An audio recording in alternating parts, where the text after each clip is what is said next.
Hello, everyone, and welcome to the King Angel Show, where together we react, discuss, and learn a wide range of topics that go from true crime, mythology, murder mystery, all the way to movies, music, art, and picture book showings. We do final showings as well, graphic design, do a little bit of everything on this show.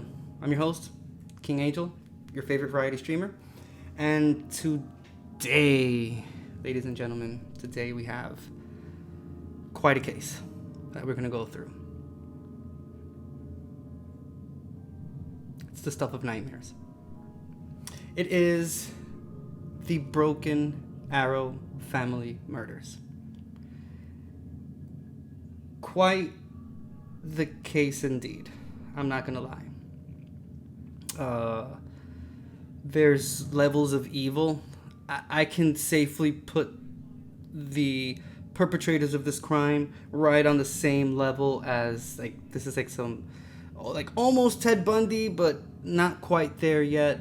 But as, you know, in terms of just pure evil, yeah, I mean, this case is definitely up there with one of the craziest ones that we've covered here. We've done a few cases that are a lot more. Just a couple game says, thank you so much for joining chat. I appreciate that. We've done a few cases that are a lot more well known. I mean, this one is known, but it's not quite as famous as your Ted Bundy's and et cetera, Charles Manson and whatnot. But nonetheless, hey Nate, how are you today? Hope you're doing well. Thanks for joining. But nonetheless, this is an extremely it's a very intense case. Definitely a trigger warning. There's the details of it. It's gruesome. So the first video we're going to watch is the case breakdown, and then the second video we're going to watch the actual police interrogation, and it is bananas. That's all I can say.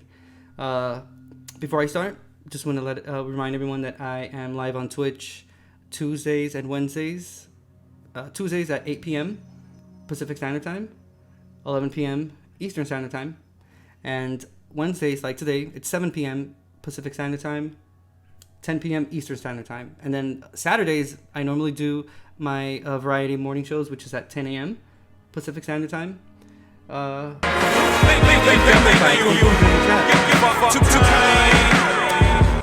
That's why I had pause the alerts previously. Oh, Amy, Jenny, thank you for joining chat. I appreciate that. Hope all of you are having a great day. Thank you so much for being here and taking some time to spend with me while we do our True Crime and Murder Mystery Wednesday. Like I was saying, Saturdays I do my morning variety show. I am actually, thank you for joining chat, Spider Killer. Thank you for being here. This Saturday, your boy is going to the mountains to Jerry Day.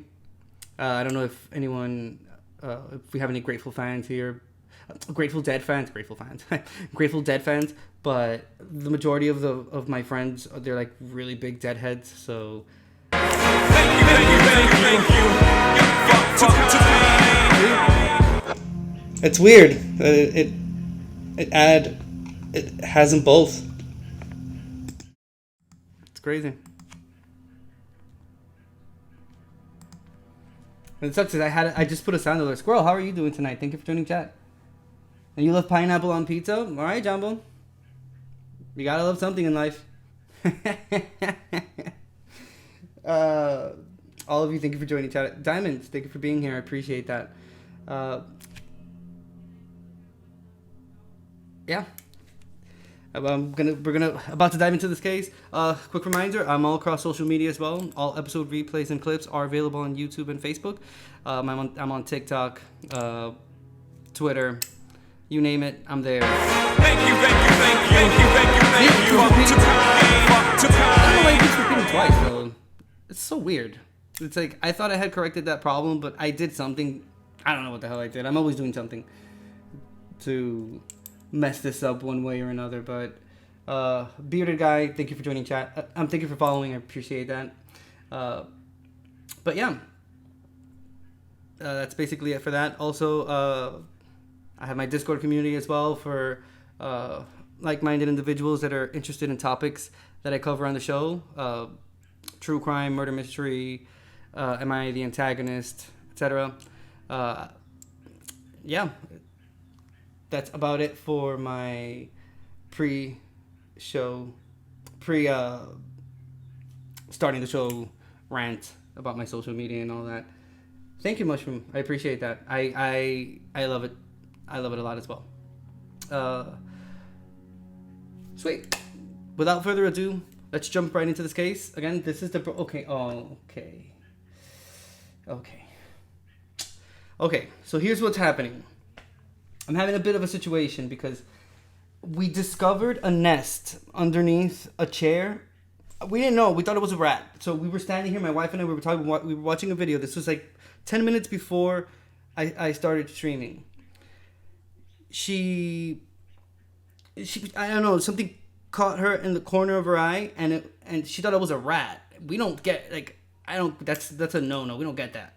And then when I went outside, because we have a little patio, these two, first it's a little bird that comes out, and he just like wobbles, and then he sees me, he gets surprised, and he like side-eyes me, and then the other one comes out from underneath the chair as well. It starts wobbling too. I'm like, whoa.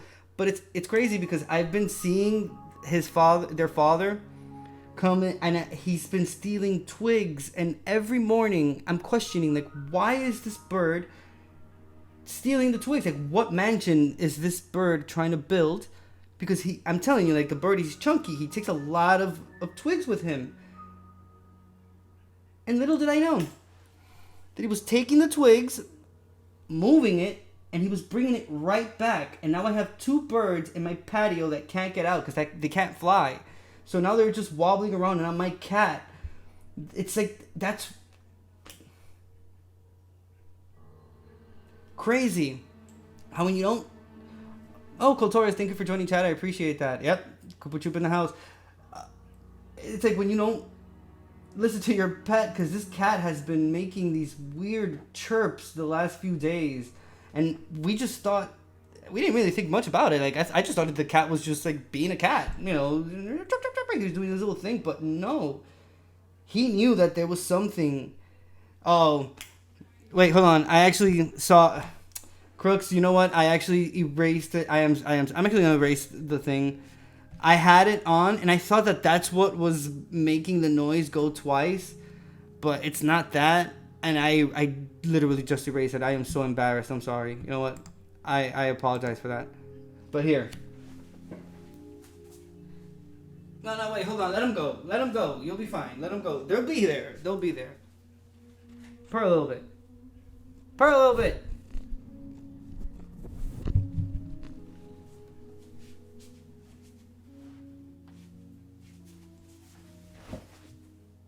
I tried. Devin, thank you for joining chat. I appreciate that. All right, without further ado, I'm sorry. I tried to get the cat to purr, but he's fixated on these birds here in the back. That's insane. But nonetheless, let's go ahead and let's start this case.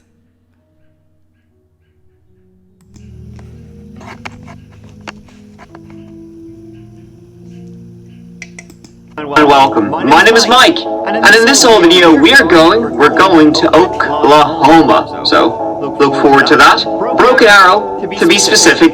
Nothing to do, by the way, with that movie. You know, you remember, it was a Christian Slater, John Travolta movie. Anybody else remember that? Just me. $250 million by 0900 Utah time. If you have not... In Broken Arrow, there lived the Bever family, made up of David, April, Robert, Michael, Daniel, Christopher, Victoria, Crystal, and Autumn. Pepper, thank you for joining chat. I appreciate that. Love to see you here, Squirrel. Thank you for joining.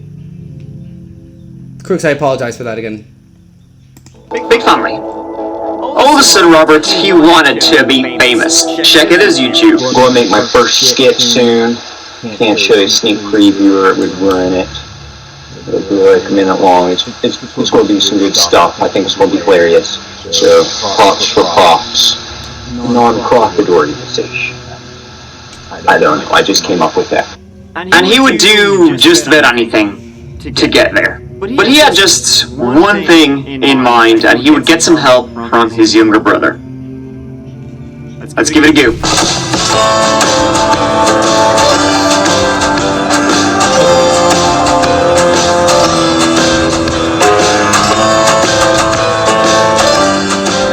So let's start with where this all went down. A place that's like right smack dab in the middle of America.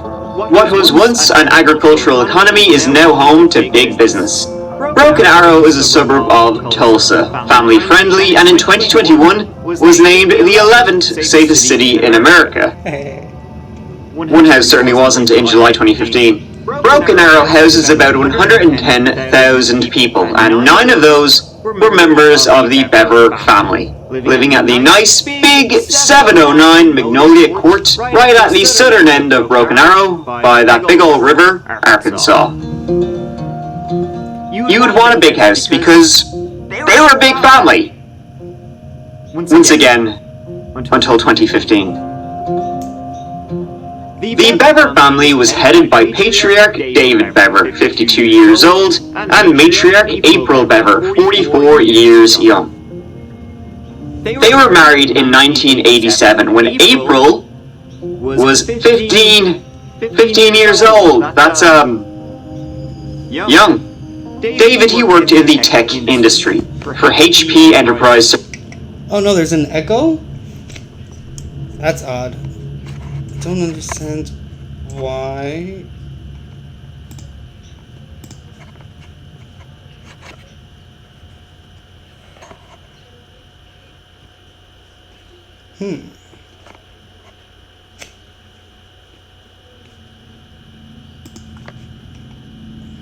Interesting. Okay, let's see if maybe it'll work now. Sorry about that.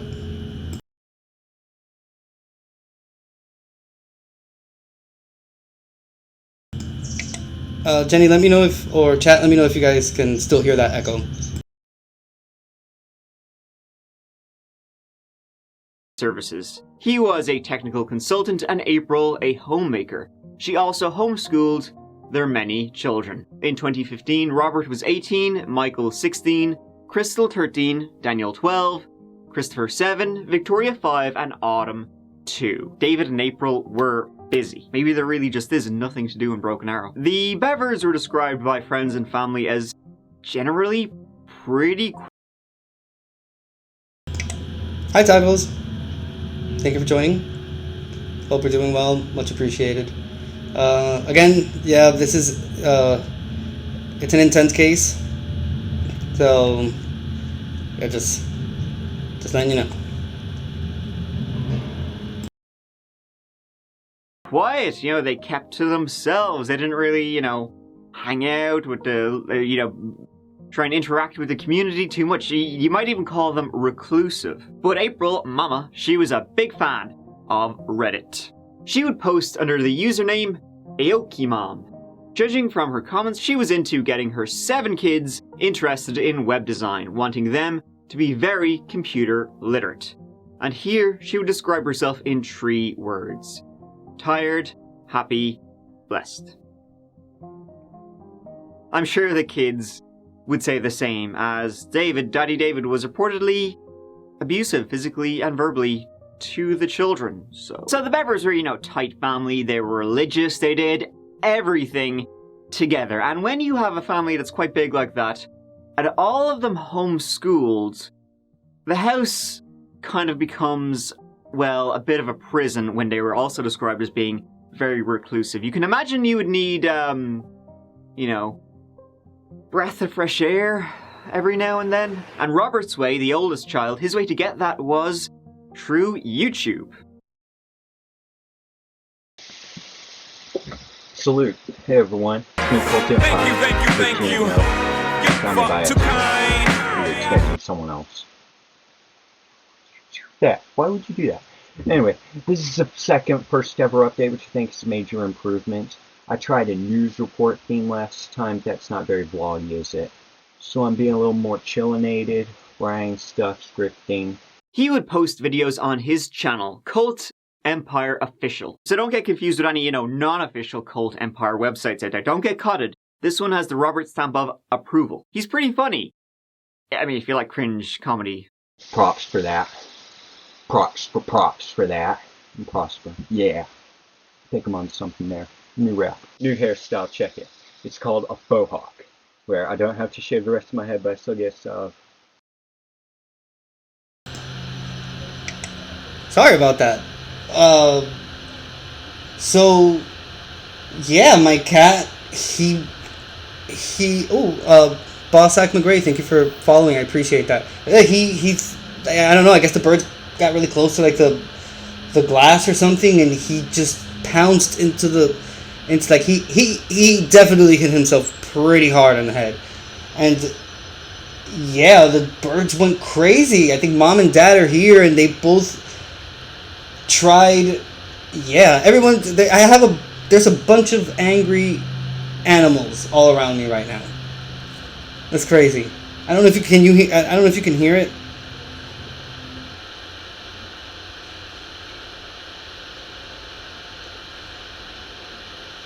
I don't know if you can hear very well. Hold on.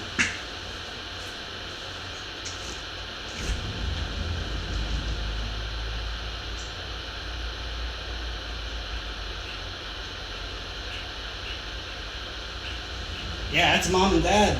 Dude, they're pissed. They thought the cat was gonna attack. They thought the cat was gonna eat. I think one of the babies is still inside of this patio. This is insane. Oh, there he is. Oh boy.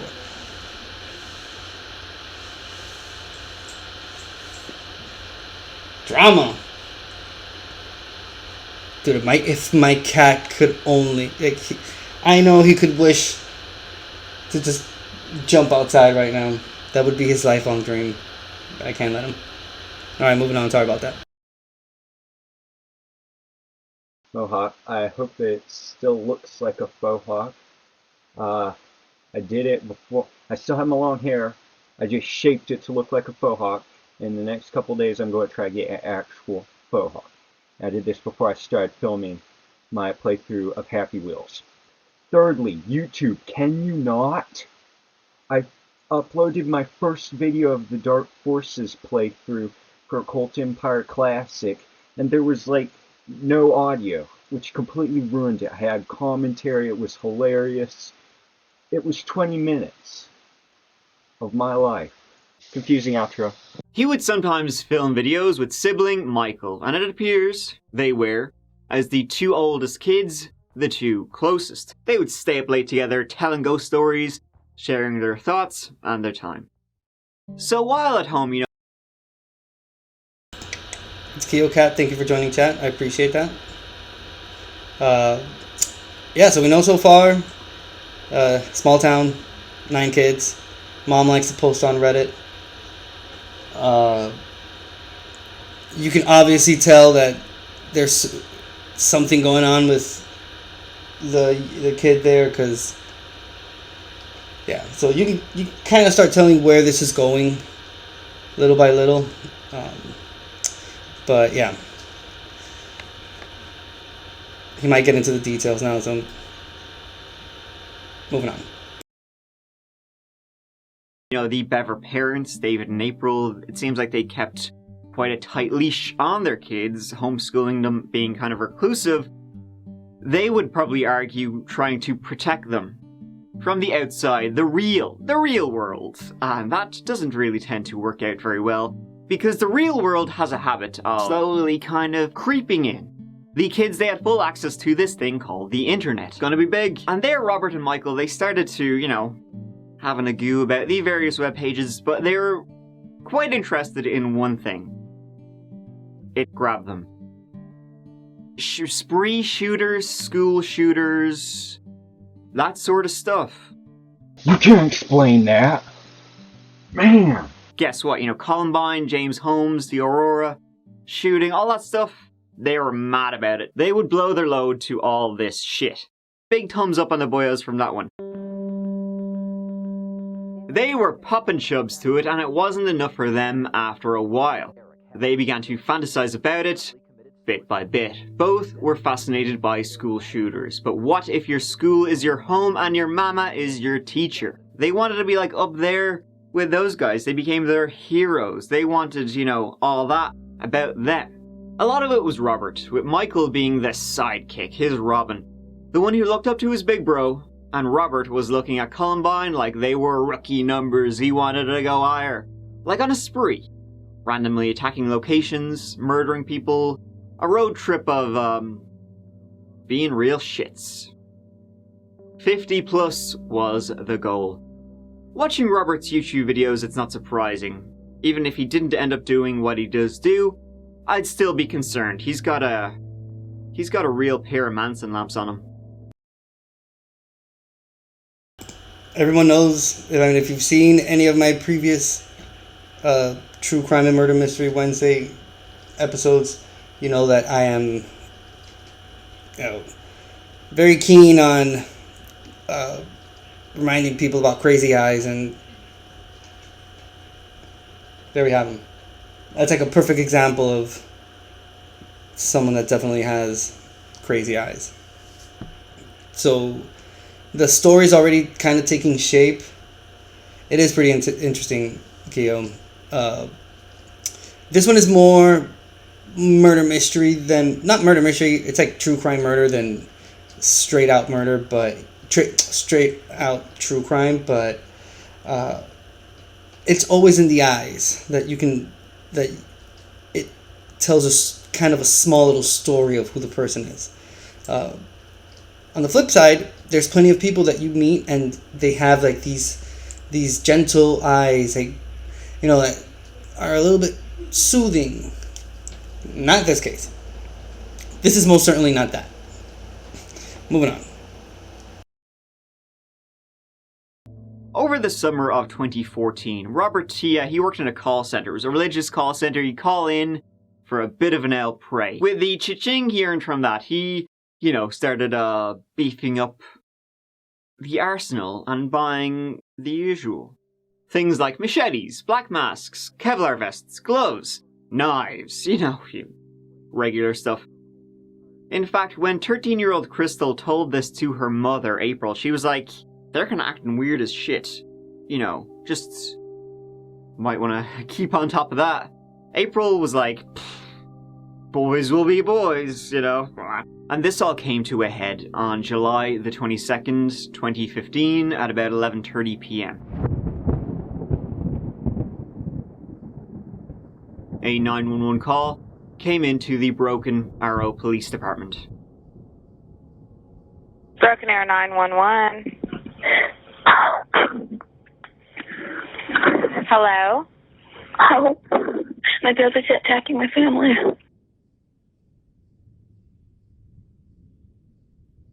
When dispatchers, you know, they couldn't call them back and they couldn't get through to them at all, they sent out officers, you know, to, well, have a go. Didn't take them a huge amount of time when they immediately saw blood on the porch and in the driveway outside the house. They knocked on the door and heard screaming inside.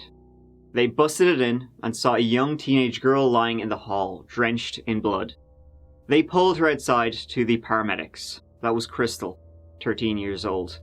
She had been stabbed multiple times in the arms and chest, and her throat had been slit. She was, you know, barely alive, but she was able to tell the police that it was her two older brothers, Robert and Michael, who were responsible for all of this. Police then started, you know, a search of 709 Magnolia Court, room by bloody room. It was bad.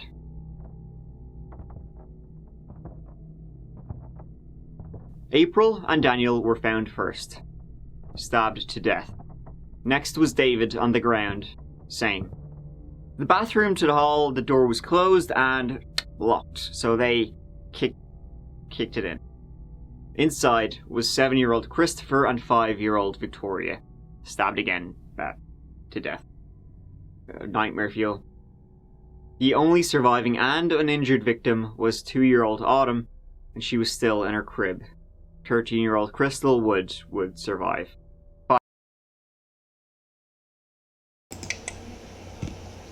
Yeah.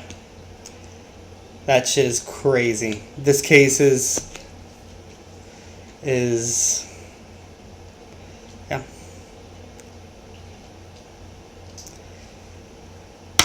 And it gets worse. It gets a lot worse because once they start going into the details of why, it sucks even more. Yeah, there are lots of times when there's, and it's true. There's plenty of situations where it's in need of like mental health, but just there's just like rare instances where they're just like evil, like whoa. So yeah, family of 9 and the only 3 survivors. Well, no, 9. There are 11 total. 9 kids, father and mother. But the amount of, yeah, that's pretty bad. I'm lost for words, and it's, yeah, and I've seen this case before, and it still causes the same effect on me because, wow. That really is intense. Okay, moving on. 5 members of the same family brutally murdered. But where were Robert and Michael? The police couldn't find them anywhere. The back door to the house was open, so they assumed they had done a legger. The gruesome twosome were quickly found. Canines tracked their scent into the woods behind the house, and along the way they found the discarded items from the attack. The 2 were found basically shitting themselves in a bush, and they were arrested. The arrest photos really tell you everything you need to know about how they were acting, with Robert saying he was proud of what he had done.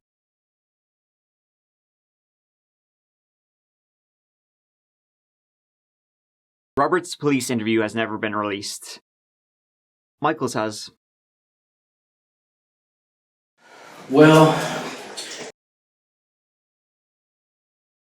this is just a little snippet of the interrogation video we'll watch afterwards. It's a little bit longer. It's like the whole thing, but the description of everything. Hey SG, how are you tonight? Thank you for joining chat. It's just, yeah, those pictures, and yeah, they were found.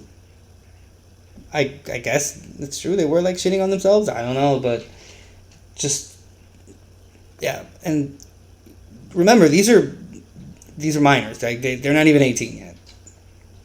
So that just makes the situation even more like tragic and gruesome.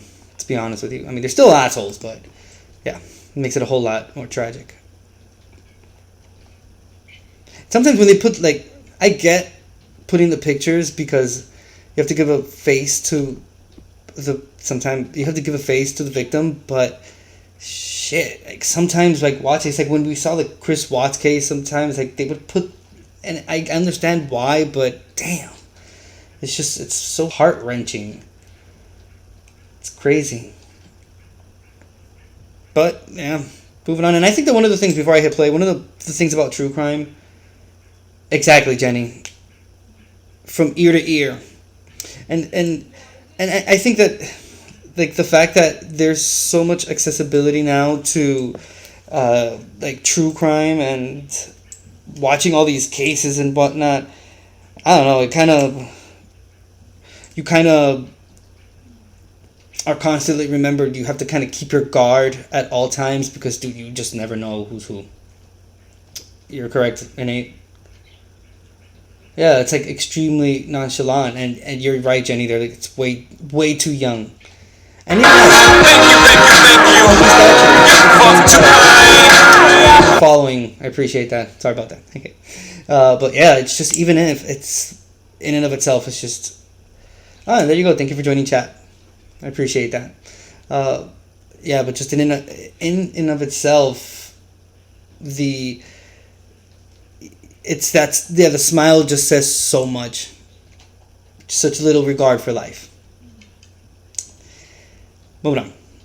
Man, I'm just kind of going into this, so I was hoping maybe you could kind of just go back at the beginning when all this started and kind of tell me what happened, because I need kind of the details so we know and understand what you went through and stuff. Okay, from the very start. Mm-hmm. Okay, about like 2 months ago. Okay. Is when we first really started talking. So when you say we, who are you talking about? Me and my other brother who's also. Your brother? Yeah, who's has to do with me. And what's his name? Robert. Robert? Okay. And how old is he? 18. Okay. Alright, go ahead, sorry. A couple months ago, I think back to the start of this year, we started talking about voodoo and rampage and stuff like that. Okay. And I didn't take it seriously at first, but then he started buying like body armor and stuff. So he was buying weapons because you guys had talked about murdering. Yeah, and he started planning again. Okay. And I went along with it because I didn't see it go the way I thought I would want to do it.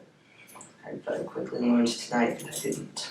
Okay, that you didn't want to do it? I don't want to do it. I didn't, just because I didn't kill anyone. Okay. I stabbed someone. Who did you stab? My younger brother, Christopher. Christopher? How old was Christopher? 9, I think. Was Christopher still alive when you stabbed him? Yes. What was he saying and doing? He was just screaming. Screaming.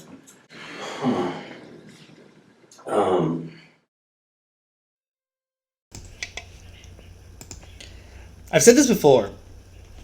I mean, just could you imagine how difficult it is to sit inside of an interrogation room and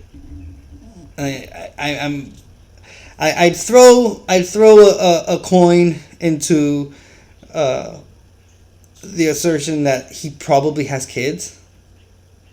And hearing this case and just like hearing how because he details the whole thing, how gruesome it really is, and you just have to sit there and like I sometimes I like to imagine what this person is thinking about, like just sitting there listening to all this and just it's crazy. That's just like one case. Imagine that's their job, so they have to do this consistently. Just have to hear all that. It's like, oh man, I don't even want to imagine. Moving on. What happened was that Robert and Michael's, big day out. Their big road trip was planned and it was good to go. Robert had in fact ordered guns and a shitload of ammo to arrive. It's funny you say that, Jenny, because I actually saw, and I've seen a few videos of like that on YouTube, but I saw one recently of, it was a father that he just like jumps up and just like he beats this, he tries to beat the shit out of the person that killed his daughter, and that was in the middle of the courtroom. Yeah, that's pretty. Yeah, I'm not a parent, and even I would like I could put myself in someone's shoes that does, and that's like that would be like the worst thing ever. Like I wouldn't even want to imagine something like that. Phantom Enigma, thank you for joining chat. How are you tonight? There's been cases of people that have gotten their revenge like that. Not gonna lie. All right, moving on. at their home. But that just meant they had one problem. Their dad and their parents might be, that's a bit weird. That's why they chose the night to do what they did when they did. They had a load of guns and ammo basically arriving the next day, so their family needed to be gone. That meant getting their knives, and while the plan was their whole family would be asleep, murdering them all. They then were to cut up the bodies of each member, store them in bins in the attic, then hang out the next day getting the guns and ammo, take the family car, and off they would go in the direction of Washington State, randomly killing and murdering people along the way. That was the plan, at least. Yeah. Why did he want to do it? Well, mainly 2 reasons, I think. It's, because he just, says he hates everyone. He thinks society is pointless, and so he wanted to kill people. Yeah, and also he wanted to, beat the kill, amount of other famous people like Columbine and James Egan Holmes. Okay. I mean, who else were you gonna kill? Just whoever you ran into? Yeah, pretty much. He said 5 at a time, like gas stations, rest stops. Okay, and then just keep going. Yep. Like, do you have a problem with society too, do you think? No, I just... Or you were just more like the number of people getting killed was kind of interesting and exciting? Yeah. Okay. Do you guys not like your mom and dad? I mean, are they... I mean, most teenagers don't like their parents, so I can understand that. Yeah, I mean, mom was okay, but dad was a little bit, Just a little bit too much. Yes. That night, shortly after 11 p.m., Crystal went into Robert and Michael's room, basically to tell them, wash the dishes, get the cats out of the house, When she walked in, she found them putting on body armor with big old knives in their hands. Michael apparently then asked Robert, should we do it now? With Robert saying, yes. Michael then asked Crystal to look at something on the computer. When she walked over, Robert behind her. They expected her to die quickly, and she didn't, so they kept stabbing her. But she managed to run out of the house, and as she ran, she heard her mother screaming as she was attacked next. Crystal collapsed outside, but was dragged back inside by one of them. At one point, Christopher and Victoria locked themselves in a bathroom, and Michael was able to lure them out by pretending to be attacked by Robert. He whispered through the door, "Let me in, he's gonna kill me." Then, when the two young children opened the door to save their brother, they did the same to Daniel when he locked himself inside their dad's office and called 911. I was like, let me in, and he let me in. He was sitting there on the phone with the police. I grabbed the phone, which is my phone, got my phone. And then I ran into the kitchen and I smashed the underground. So, which was your phone? Yeah, it was my phone. And you don't have a cell phone anymore. David was asleep, but he woke up to the noise, and he was killed instantly. They also intended to behead the baby, but the police arrived. During the interview, Michael denied, taking part, or said, it was reluctant, and he didn't kill anybody, he was just going along with it. You guys had all these detailed plans, you had all the cool stuff to make it happen. Yeah. And it kind of started falling apart, and he said, it didn't go as planned. Did you kind of just freak out a little bit, what's really happening? Well, I didn't know it was going to, Yeah, you don't, but here's... Theo, right? What the fuck? And Jenny, yeah, definitely. Oh no, it's just the whole description of what happened that night is pretty stomach turning, and again, like I said, it's just they don't really give. They haven't really given much of a reason, and I don't think you can see any type of remorse in him, or even the slightest feeling of even mad about what he did, or angry, or sad, or anything. He's literally just saying everything as if he were just describing the plot of a movie he just saw a few hours before. That's how that's the level of evil that you have to have. And again, it's just, it could be tied to mental health. My personal opinion, I just think that there's just some people that are just evil people. That's it. They fantasized with things that normal people would not indulge in. This was obviously premeditated, so it's not. It wasn't something. It's not a spur of the moment kind of thing. When murders are planned out in that manner, there's a lot of thought and feeling put into it. So they knew very well what they were doing, which just makes it a whole lot worse. It's crazy.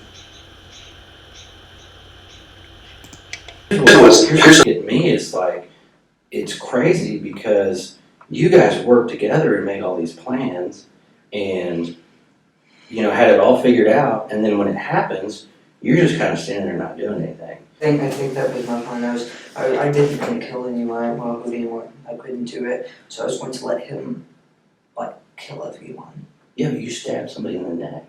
I mean, I just kind of... well, what I'm saying is it's not Robert's the one that should get all the credit here. Yeah. Because it's a big deal. I mean, you're gonna be on the news. You know what I mean? People are gonna want to interview you. I don't want to be interviewed when I'm doing this. I don't know. I think Robert, he may have, there's gonna be a lot of differences. That's what I'm concerned about. And we don't want you to come off as a liar. I mean, because you've been real cooperative. You seem like a really good kid. He's going to do it no matter what. He says if I don't do it with him, they'll just kill me too. Or leave me there, so do it with him. Yeah. The little bollocks, he was lying. He tried to make it seem like he was forced, strong-armed by Robert into doing what he did. Unlike Robert, who in his interviews was happy to be yapping away, yeah, sure, I did. Michael had trouble, taking responsibility for what they had done. Well, I was right. The guys that are interviewing Robert kind of gave me a quick version of what he's saying that you did. Yeah. And you haven't told me everything, okay? So I know you're not being completely honest, and I gave you one shot already. I'm sorry. I know you're still kind of dealing with it. And I wasn't there, I wasn't the one doing it, but you don't have to think about it. You know what you did.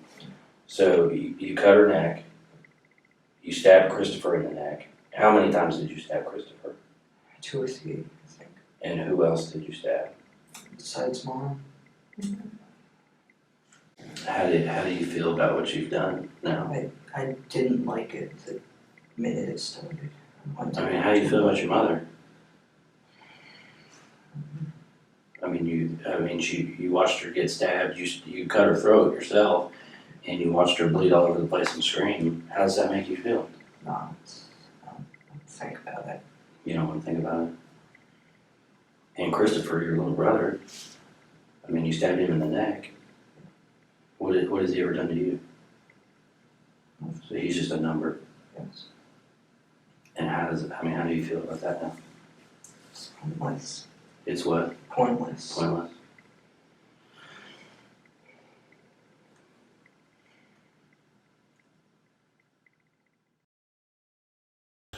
Dude said it's pointless. Like, nothing. How do you feel? It's pointless to talk about it. Don't worry about it. Damn. That's some cold-blooded shit right there. It's crazy. The disregard for life that this person has. We don't see his brother's police interrogation, which sucks because I would have loved to be able to see what the hell that person spewed out of his mouth and how he did it. Like, would have loved to see his face. Mike did mention that he did smile and confess to everything during his interrogation, so he was pretty proud of what he did. That's crazy. That's insane. And to think that, again, there hasn't been a concrete reason established other than the fact that they were just fascinated with serial killers and tragic situations. It's crazy. All right. We're almost done with this little bit. We'll get to the next video.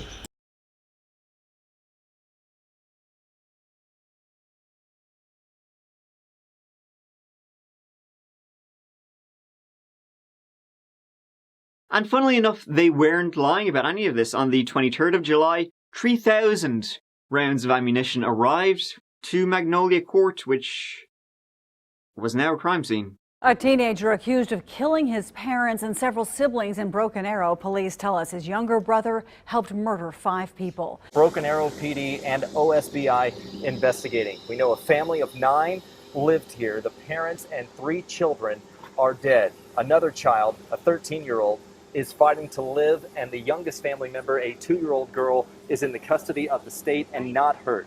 Police say the 2 other children, teenage boys, were the ones responsible for these killings. And the details of what took place last night are slowly starting to be painted today, a gruesome picture. Could you imagine being that delivery guy arriving at a crime scene and you know for a fact that the address that you have in front of you for the package that you're delivering is exactly the same one that has all of the police officers right in front of it? And coincidentally, the package that you have is 3,000 rounds of ammunition, proving what their intentions mentioned, that they had mentioned previously, that they wanted to go around, they wanted to leave the city and go from city to city, from point A to point B, just like murking people on the way there.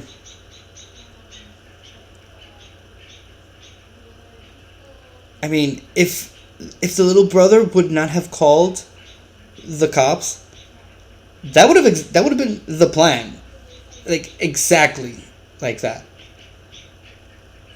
So wow, that's even crazy to think about.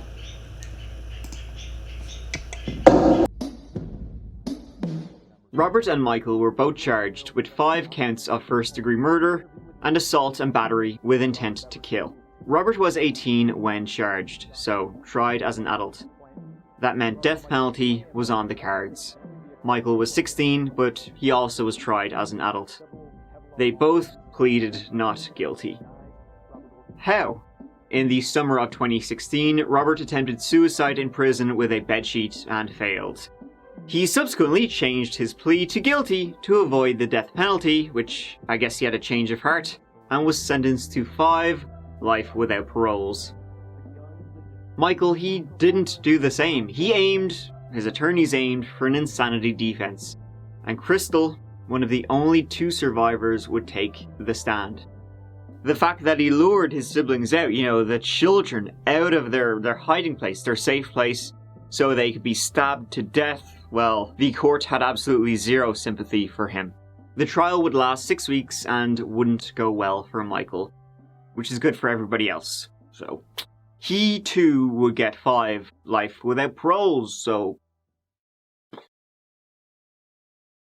And in prison, they remain. They're in separate prisons, they're not allowed to be in any sort of proximity to each other. The 2 surviving Bever children were adopted by the same family, so they are together, which is good.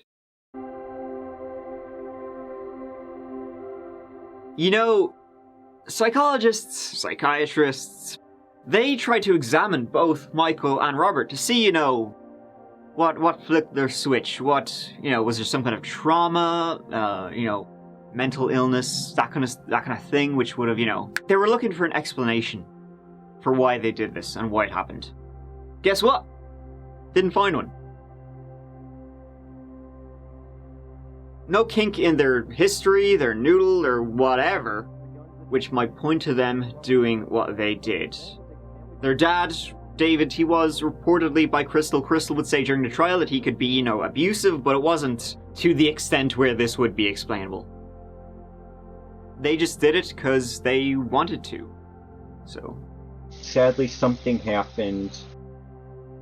In jail, leading to trial, Michael kept a diary, a journal of sorts.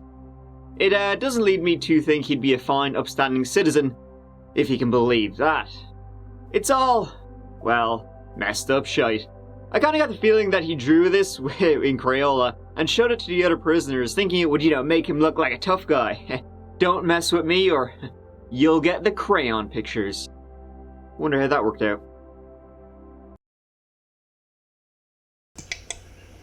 I mean, what kind of fucking diary is this? And I mean, yeah, there were plenty of bad ones there, but yeah, holy shit, these dudes were insane, which kind of proves my point that they were all just fucking insane, and that's it. They were just they were crazy, they were evil, and that they just had evil intentions. That's it. There wasn't psychologists couldn't find anything wrong with them or something that could explain, like I said before, like mental health or any scientific or medical explanation as to why they would behave in that manner and do these things. But yeah, tacos is just pure evil. And hell yeah, Kyo, obviously they'll never be released, but I wish nothing but the worst for them in jail. I truly do. My sympathy ends pretty early when it comes to stuff like this. So I hope it gets the worst. Both of them. Most recently, in 2019, Robert attacked 2 staff at the prison he's housed in, Joseph Harp Correctional Center. He approached them from behind with a sharp instrument, some probably kind of fashioned shiv, but he was taken down almost instantly. It was hilarious. The Bever House it remained after what happened, the House of Horrors. It's like urban legend type stuff. It became a tourist attraction, for teenagers, and the community wanted it ripped down. That should not exist anymore. They wanted to put a park in its place, and that would eventually happen. In 2019, Reflection Park was officially opened, where the Bever family home once stood. The house actually burned down one night. The police said it was probably arson, but they couldn't actually determine how it happened, Wink, wink. Confusing outro.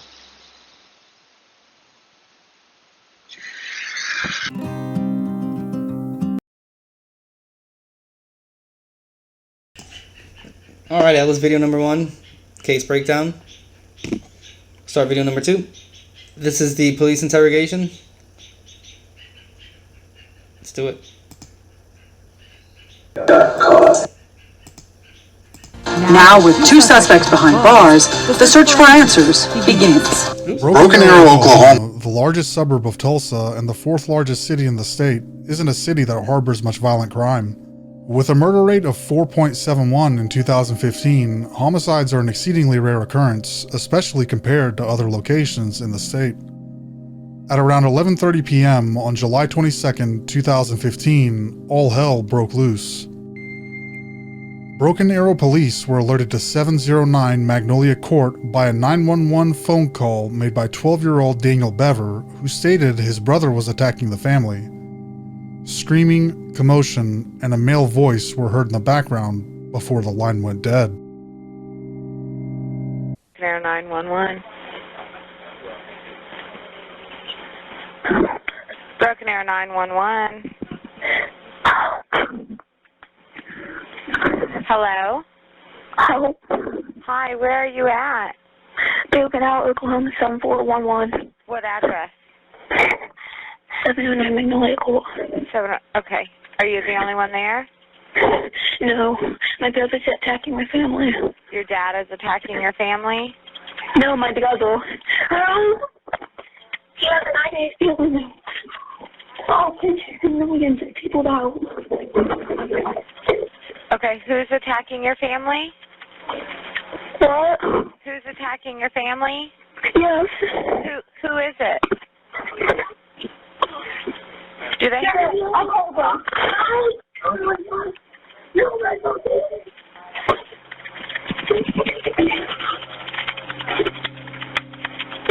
Are you there? Hello? Hi, what's going on there?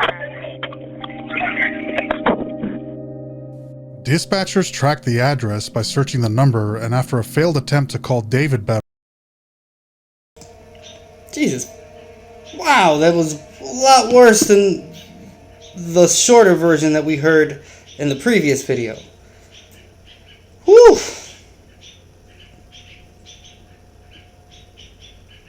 That was intense. I'm gonna give it a minute there, a few seconds before we continue on. That shit rattled me. Yeah, Keo, that was... Whoa. It's crazy how... Yeah, just... Alright.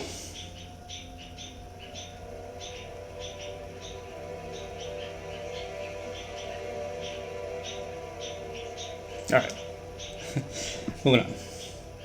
I'm recuperated. The father, they dispatched officers to the scene. 5 members of the Bever family were killed in the attack. 2 members survived. 2-year-old Autumn Bever, who was unharmed, and 13-year-old Crystal. Crystal Bever would later identify 2 of her older brothers, 18-year-old Robert Bever and 16-year-old Michael Bever, as the assailants. This is the interrogation of Michael Bever.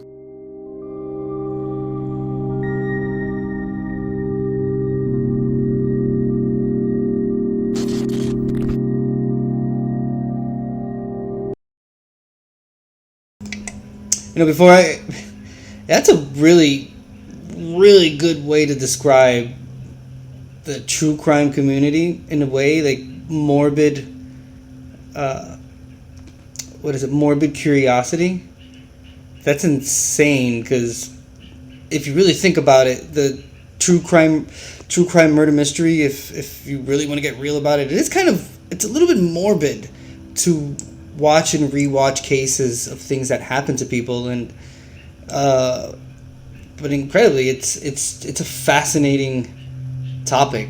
Like, there's so many true crime communities, and there's so many people that do podcasts about it. But I think that this channel this video that we're watching from this channel, they're called Morbid Curiosity. I think that that's a very interesting name for these type of videos and for like the true crime community in general. What do you guys think in chat? But I think that's my opinion. It's exactly correct.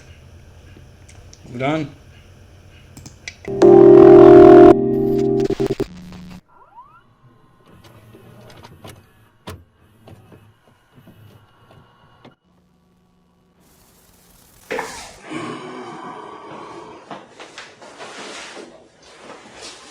You still read some stuff to you. It makes it legal for us to talk to you, okay? The Bever family lived a quiet life and kept to themselves. Neighbors said that they were somewhat reclusive and that the children only played in their backyard. It says Michael is being read his Miranda rights.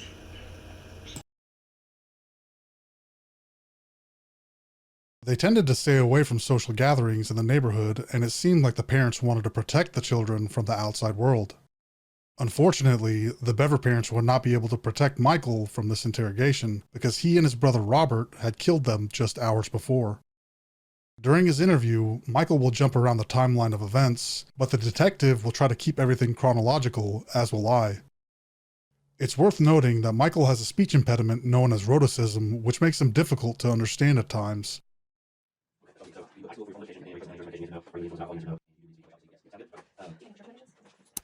Well, man, I'm just kind of got thrown into this, so I was hoping maybe you could kind of just go back at the beginning when all this started and kind of tell me what happened, because I need kind of the details so we know and understand what you went through and stuff. Okay, so like the very start. Mm-hmm. Okay, about like 2 months ago. Okay. Is when we first really started talking. So when you say we, who are you talking about? Me and my brother, who is also. Your brother? Yeah, who's he has to do with me. And what's his name? Robert Bever. Robert? Okay. And how old is he? 18. Okay. All right. Go ahead. Sorry. A couple months ago, I think it actually started this year, we started talking about voodoo and rampage and stuff like that. Okay. I didn't take it seriously at first, but then he started buying like a body armor and stuff. Where did he buy body armor from? eBay and Amazon. Oh, okay. Yeah, legal. Does he have a job? He did at Mike Tech. He quit the start of the year. Michael's brother, Robert, had a job working at a Christian call center where he would pray with callers. This job would give Robert the income he needed to start executing his sick fantasy. He ordered 2 sets of body armor, one for him and one for Michael, and the brothers began collecting knives.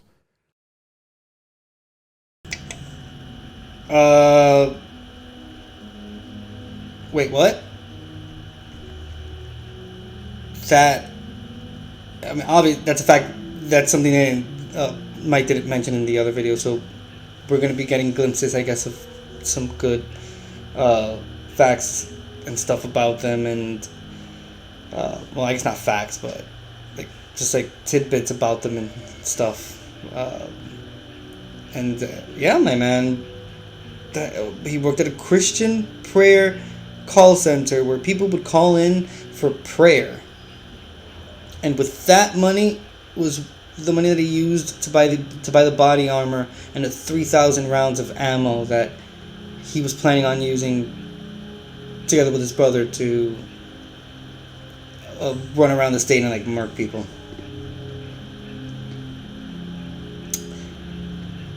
This case, up until this point, does not cease to surprise me at all. And with every little detail that we find out about the case, my stomach just turns a little bit more because it's pretty horrible. I don't know if you guys can notice at times when you can see the interrogator's face, and you can see it's that displeasure and uncomfortness that goes with having to deal with cases like this. And this, my personal opinion, I think that leaves some type of scars on them. It's baggage that accumulates. I mean, they may not take it like personal or anything, or take it to heart, but I mean, when you hear things like this every single day, and it's your job, I don't know. I hope this interrogator has ways of de-stressing and releasing all that negativity that he has to continuously hear, and is able to, I don't know, have a hobby. Maybe he likes to cook or something. Who knows? Maybe this dude is like, he's stone cold in that sense, but yeah, that's so crazy that these interrogators have to go through this like every single day. I mean, it's a job. It has to be done, but wow, crazy. All right, I'll press back. Their 13-year-old sister, Crystal, who had survived the attack, told their parents about what the pair was doing, but they dismissed it as normal adolescent male behavior. And basically, it just kept escalating. He kept getting ruined, and he asked if I wanted any, and I said yes, so he got me my own set. Okay. And then about a month, about like June 30th, is when he came to me and said he found out that he can legally buy guns without permit in Oklahoma, that he could. While some of their preparations were basically open knowledge, there were others that no one but them were aware of. When Robert turned 18, he found out that he was able to purchase guns and ammunition. After Robert's first order, there was no turning back. Okay. And that's when he started planning. And now you said he bought body armor, but you kind of said like a bunch of stuff. Did he buy? What else did he buy besides body armor? Besides body armor, knives, and he was in the middle of buying guns and ammunition. I see. Okay. Where did he buy the knives from? eBay too. Okay. Can you tell me like how many knives or what they look like or anything like that? I think he had about 3 normal knives and then 1 small kit in packs. Okay. And then the guns, where did he start buying guns from? He bought them online. I think the website's like Bud's Gun Shop, and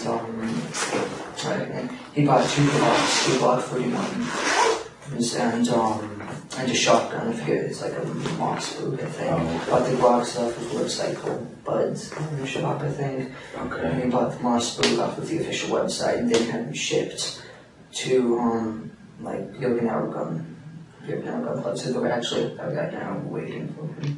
At some point before the events of July 22nd, a gun store employee called Robert to let him know that a shotgun and 2 Glock pistols he had ordered were ready for pickup. Robert and Michael had already devised a plan. The day after the killings, they would pick up the firearms, and that same day, a massive delivery of ammunition would be delivered to the Bever home. They would then take the family's maroon GMC Yukon and begin their homicidal tour of the country. So they were shipped to a gun shop here in Broken Arrow? Yep. Okay. And where is that gun shop, do you know? He said 7 miles away. He was planning on biking up. Okay. It's like, and I think it's nice to get mall. It's like the Okinawa gun shop. Okay. Or something. And then he bought think it was like 250 shotgun rounds Okay. on eBay. Not eBay, but on some website. On some website. Then I think he bought close to 1,000 rounds for the clocks. Wow, okay. And But he still... Oh, so he was supposed to have to pick those up. Yeah, he was supposed to pick them up today. And where was he supposed to pick those? The ammunition was being shipped to the house. The guns would be open out gun shop. Okay. Do you know what his eBay user was? No. I just didn't know if you'd ever been on eBay and shopped or anything. Well, I used to a long time ago, and like, you know, novelty stuff. Right. So then how, so he was buying weapons because you guys had talked about murdering. Yeah, and he started planning again. Okay. And I went along with it because I didn't go the way I thought I would want to do it. I very quickly noticed tonight that I didn't. Okay, that you didn't want to do it? I don't want to do it. I didn't, just because I didn't kill anyone. Okay. I stabbed someone. Who did you stab? My younger brother, Christopher. Christopher. How old was Christopher? 9, I think. What did you stab him with? My knife. What's your knife look like?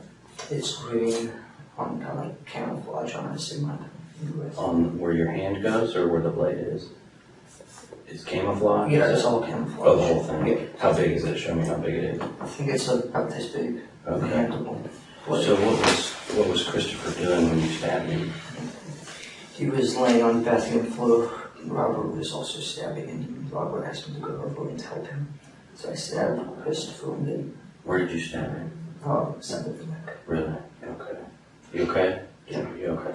Let me know if you need a break or anything, okay? So was Christopher still alive when you stabbed him? Yes. What was he saying and doing? He was just screaming. Did you say he was in the bathroom? Yeah, I was next to the toilet with that bathroom. Who else was in the bathroom? I think Victoria might have been in there. About Victoria? Yeah, my 4-year-old sister. 4-year-old, okay.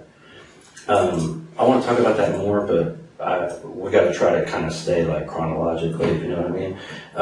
So let's go back real quick. We talked about the ammunition being delivered, making plans. Tell me more about making plans and what you guys talked about. Up until this point, I get more emotions and feelings from the interrogator than the person being interrogated.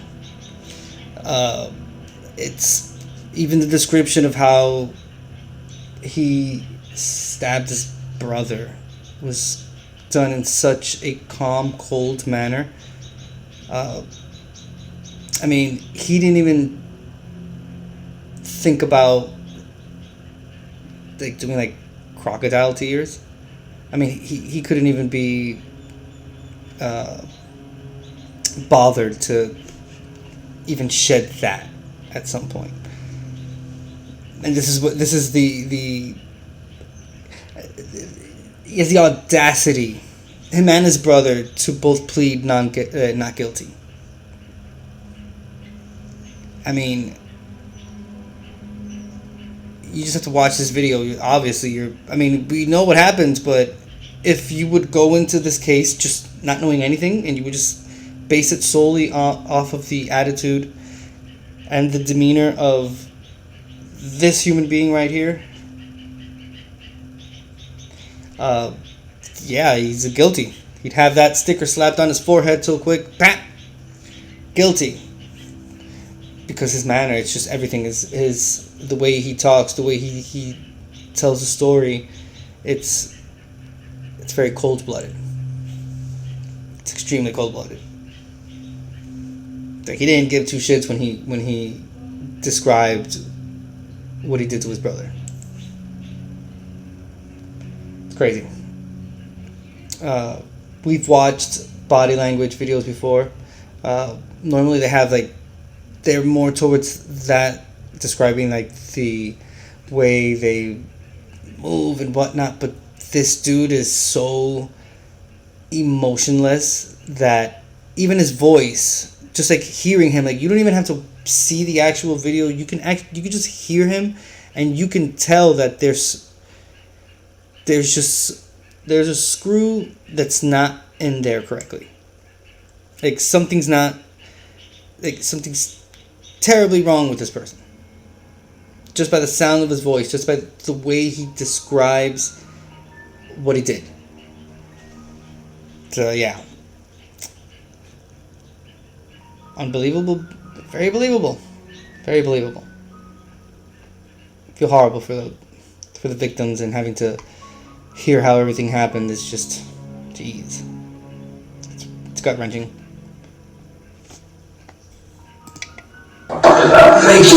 We plotted every night, and I started realizing we were actually going to do this on the second night, and so I started getting ready. When was that? You second night? Where you? July 1st. Okay. Because we started June 30th. That's when you started making the plan? Yeah, that's when we found out you could buy guns legally. I see. Did you guys make drawings or write things down? Or? I think he had a journal. Basically, writing his ideas down. I think it's under his bed. Under his bed? Check there. Is it like a journal, like a notepad, or like a book? It's like a blank book. Okay. A black book. I think it's like a little case or something. So you think he wrote stuff in there? Yeah, I think he was planning it. Robert had kept a notebook under his bed where he detailed their plan, plotting out exactly how everyone would be killed. Michael would take a small crossbow to quietly execute his father while he slept, and then they would go room by room to kill each member of their family with a knife. Michael would state in his confession, quote, "The plan was to first, at around 12 a.m., to put on our gear, and Robert would kill April Bever. Then I would kill Crystal and Victoria, then go upstairs and both kill David Bever and the baby. Then go downstairs and Robert would kill Daniel and Chris." So then the second day you said that's when you realized that it might actually happen? Yeah. What made you realize that?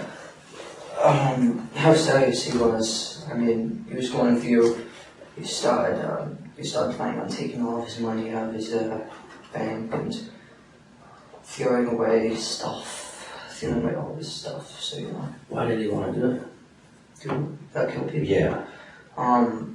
Well, mainly two reasons, I think. It's, because he just, he says he hates everyone. He thinks society is pointless, and so he wanted to kill people. Now, and also he wanted to, beat the kill, amount of other famous people like Columbine and James Egan Holmes.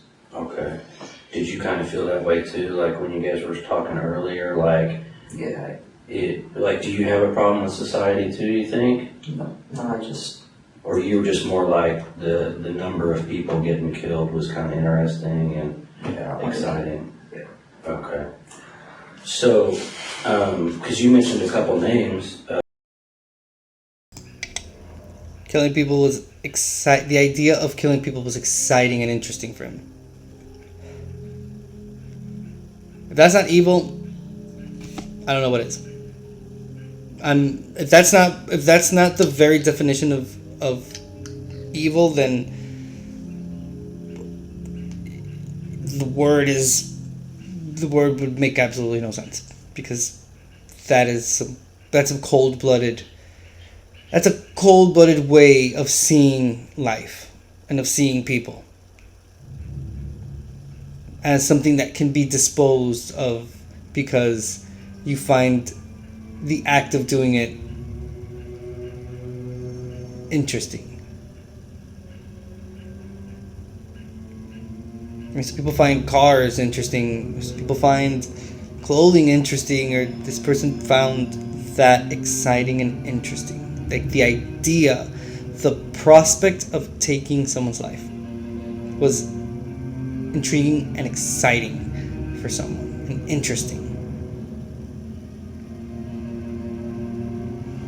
I'm telling you, it just keeps getting worse and worse, because we already know the crime that was committed, but the reason why, how it was done, and again, the complete and utter disregard for life just makes this case even worse. It's crazy how just fucked up some people are. So I'm not even gonna lie about it. People are just horrible. Wow. Are those like serial killers or something? What, like Columbine? Yeah. Columbine and James Egan Holmes. James Egan Holmes is a guy that shot at the theater. In Colorado? Yeah, he killed 12 and wow. How many were killed in Columbine? Columbine, I don't know, like 15. Okay. I think. So did you guys have a goal? Did you have a number?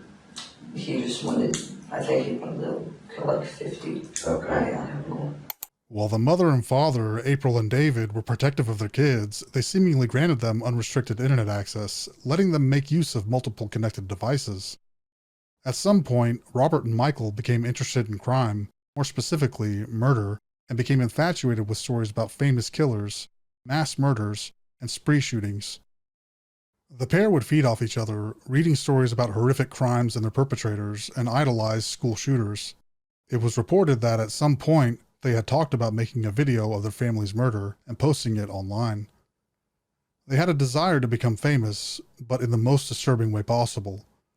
They wanted to become famous for being the most prolific serial killers in history and planned to travel across the country, killing indiscriminately.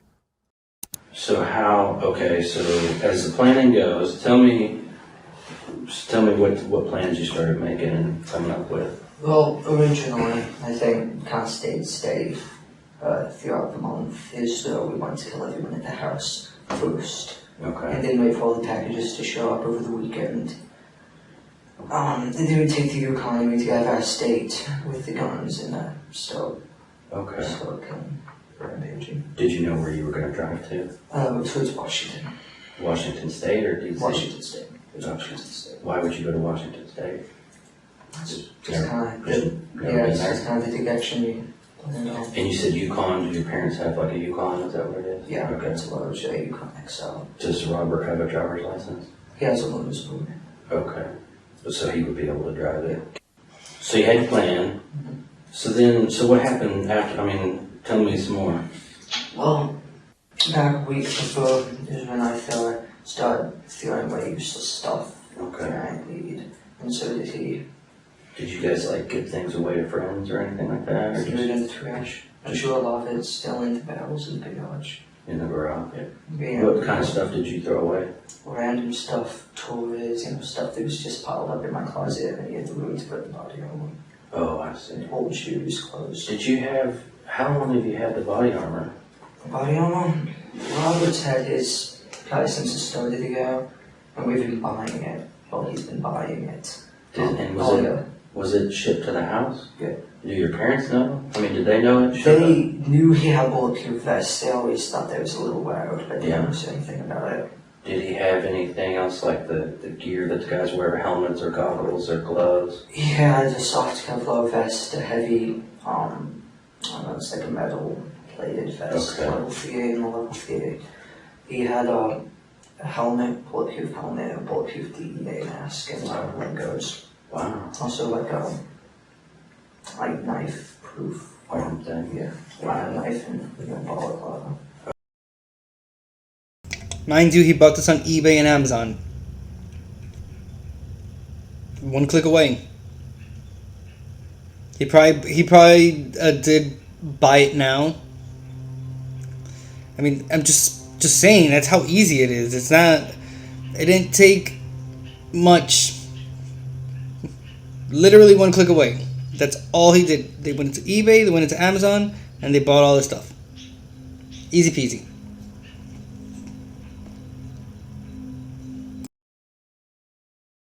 Okay. So yeah, it's and then the body armor that you had, what was it like? It was almost identical. Okay. It's just a couple of different models and stuff. And where is your body armor now? All my vests and my helmets, it was laying in the woods. The dog pulled it off of me. Oh, I was wearing it. Oh, you were wearing it? Yeah, I was wearing the vest and the plate carrier. Okay. So they took that, and the rest of my body armor is still in the closet. Okay. So then kind of what happened is, you guys started getting all that stuff together and so we set a date. So was the plan to use the knives at first on the family? Use the knives. Because the guns weren't going to be here till later on? Yeah, and the guns would be too loud. Oh, I see. So, going to use the knives on the family, which obviously did not go as planned. Yeah. I think, yeah. I just hope nobody saw us right now. Like, we didn't hope more people. I think. Yeah. So then you picked a date, you said? Yeah, which was yesterday night. That was the date. Did you pick a time and everything? Yep, yeah, midnight when most everyone was in bed except for Mom. So how did you guys know? He just came and got you, or you got him, or what did you guys do? We were hanging out in our bedroom waiting. Okay, and so How did you pick the date? It involved with the packages and stuff we have. Because, all the ammunition, he didn't want them to see that. So we killed him the day before the ammunition would get out, the day after New Year's. Do you guys not like your mom and dad? I mean, most teenagers don't like their parents, so I can understand that. Yeah, Mom was okay, but Dad was a little bit, Just a little bit too much. Yes. So, you guys waiting in the room, and was it right when midnight, and that's when things started? Right at midnight, my sister, she came in, because she was going to go to bed, she came in to tell us. How old is 13. Okay. She came in to tell us that Mom wanted us to get the kitchen done before we went to bed and put the cats up. And basically, we did what we planned. I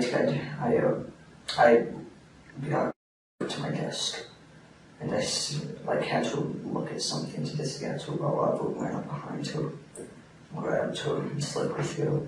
Really? What did he use? His large red knife. Okay, a large red knife? Yeah, it's like mine. How big is it? It's like mine, only red. Oh, I see. On July 22nd, 2015, with the clock nearing midnight, Michael and Robert were in their shared bedroom when they decided that the time to put their plan into motion was now. Crystal had gone into the boys' room to tell them that their mother wanted them to do the dishes. She later recalled that when she entered, she saw them putting on their body armor and had an assortment of knives laid out on one of the beds. She heard Michael say, "Should we do it right now?" To which Robert replied, "Yes." And then she fell to the ground screaming. Mom and Dad, Mom came in first, and then Is your room upstairs or something? I don't know. I haven't been to your house, so I don't know. Her room is downstairs. It's towards the back of the house. And so she fell down and started screaming. Yeah, Robert kept stabbing her. I kind of freaked out because, I wasn't planning on this. Were you saying anything, or, I just stood there. Okay. And then Mom came in, yelling, "Call the police." And then he went over and stabbed her. Then he stabbed her? Yeah, he probably stabbed her, pushed her, flipped down the hallway, and got up and ran. Okay. She ran out the door. Michael asked Crystal to look at something on his computer, and when she did, Robert snuck behind her and slashed her throat. She expectedly began screaming while Michael continued to stab her in her stomach and arms. Her blood-curdling cries made their mother, April, rush to her. As soon as April entered the room, Robert turned his attention to her, giving Crystal an opportunity to escape the house, but collapsed in the driveway. So she sat down at your desk, and he slit her throat, you said? Well, she was standing at my desk and came up behind and slit her with the other, and she fell down screaming. And then he stabbed her some more? When he was stabbing her some more, where was he stabbing her? Her neck. Oh, her neck. Her neck and her Stomach, okay. And then my mom came in, and she started yelling, "Call the police, get Dad." And then he came over and started attacking her. He actually got up and ran out the front door. Wow. And once Mom was on the ground, he got up and started chasing after her. And what were you doing? Did you come out in the hallway? No, I was just standing in the room. And the process, I don't know what I was doing. So he stabbed your mom with the same knife? Yep, same knife. And where did he stab her? I think in the neck too. Okay. And no, actually, he stabbed her in the neck, pushed her into the kitchen, and then together. Slit with her, she started screaming, ran into the family room. At the same time, he realized had left the house. Okay. I went over and disabled the alarm. Okay. Mind you that this is an 18-year-old kid. And he didn't look like he lifted weights or was, the most athletic looking person. So that's just wow. I think that's why he attacked us. Like, attacked his siblings first because he knew that he could overpower them. I think that's why he picked like his I think that's why they picked their family in general, because they knew that they would be able to overpower them one way or another. Yeah, pretty harsh so far. I appreciate everyone that has stuck by until this point. I know it hasn't been easy, especially hearing the very graphic description of the crime that was committed. But yeah, we're pushing through. So I appreciate it. Thank you. So I did. Where's the pad for your alarm? It's not the front door. It's what? It's near the front door. Near the front door? Yeah, and so I went over and disabled the alarm so it wouldn't, you know. But has she already gone outside? She went outside and then Robert went after her. So where did she? She was laying in the driveway and he to go back you know, the bench, you know, if you have the road, and started choking her. On the bench out front? Yeah, it was like a little bench, and he threw the bench on her and went back inside to go after the little kids. Did he bring her in, or did she stay out there? She stayed out there until he asked me to be in her, and I ran out. I had to go her inside. That's why she's in the getaway. I had to go her inside. April shouted for someone to call the police, but was stopped when Robert launched his bladed assault on her, stabbing her repeatedly. Robert pushed her into the kitchen, where he continued to plunge his knife into her head, neck, torso, arms, and hands, a total of 48 times. The entire house erupted into chaos. When Robert was done with April, he instructed Michael to bring Crystal back inside while he went to look for everyone else. Michael locked the front door and left Crystal to die on the entryway to the house. So you brought her back in. Yeah, she's still alive? Yeah, she was still screaming. And then at about the time Dad came down, because his bedroom's upstairs, and he went back in the police area where Robert was, the police area, that's what they call it, a room. They started attacking Dad. They got a little bit of a fight, but then eventually Robert got him down, and I think he killed him. Did he cut his throat too? Daniel Bever, the father, was still asleep. When the commotion finally woke him up, he came downstairs to the horrors that had unfolded. He charged at Robert, whose hands were bloody and still tightly gripping a knife. Robert managed to stab his father in the chest as he came towards him, causing David to fall to the floor. Robert continued to attack his father until the last sign of life left him.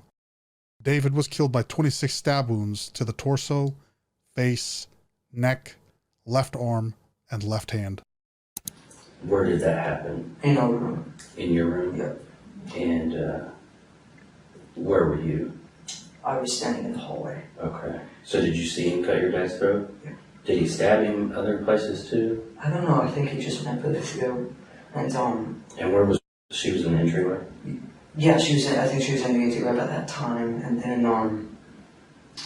he went in, and Daniel was in his room, which is, you know, down the hall, and I was like, let me. How old's Daniel? I think he's 12. Okay. And I was like, let me in, and he let me in. He was sitting on the phone with the police. I grabbed the phone, which is my phone, got my phone, and then I ran into the kitchen and I smashed the underground. Which was your phone? Yeah, it was my phone. Oh. I don't have a cell phone anymore. And then I went back down, and and Daniel and Christopher locked himself in the bathroom, Daniel locked himself in Dad's office. Okay. And then I finally got both of them to open the door, because they thought I wanted in there. But they were in different rooms? Yeah, the guy has 2 children. Right? Oh, I see. And then Robert went in and stabbed him, and they went in and stabbed Christopher. That's when I stabbed Christopher. 7-year-old Christopher and 5-year-old Victoria had locked themselves in the bathroom in response to the chaos unfolding. Michael went to the door and asked them to open it, saying that he was hiding from Robert and needed to be let in. Wanting to help their older brother, a person who a young child should be able to turn to for safety, they opened the door. Michael entered and immediately stabbed his siblings to death. Christopher received 21 wounds to his back, chest, shoulder, and lower legs. Victoria received 23 to both sides of the neck, chest, back, and upper arm. So when he stabbed Daniel, where did he stab Daniel? I think he shanked him in the neck, and then Daniel ran off, and so he went in and started attacking Chris. Wow. That was a lot of information to process there.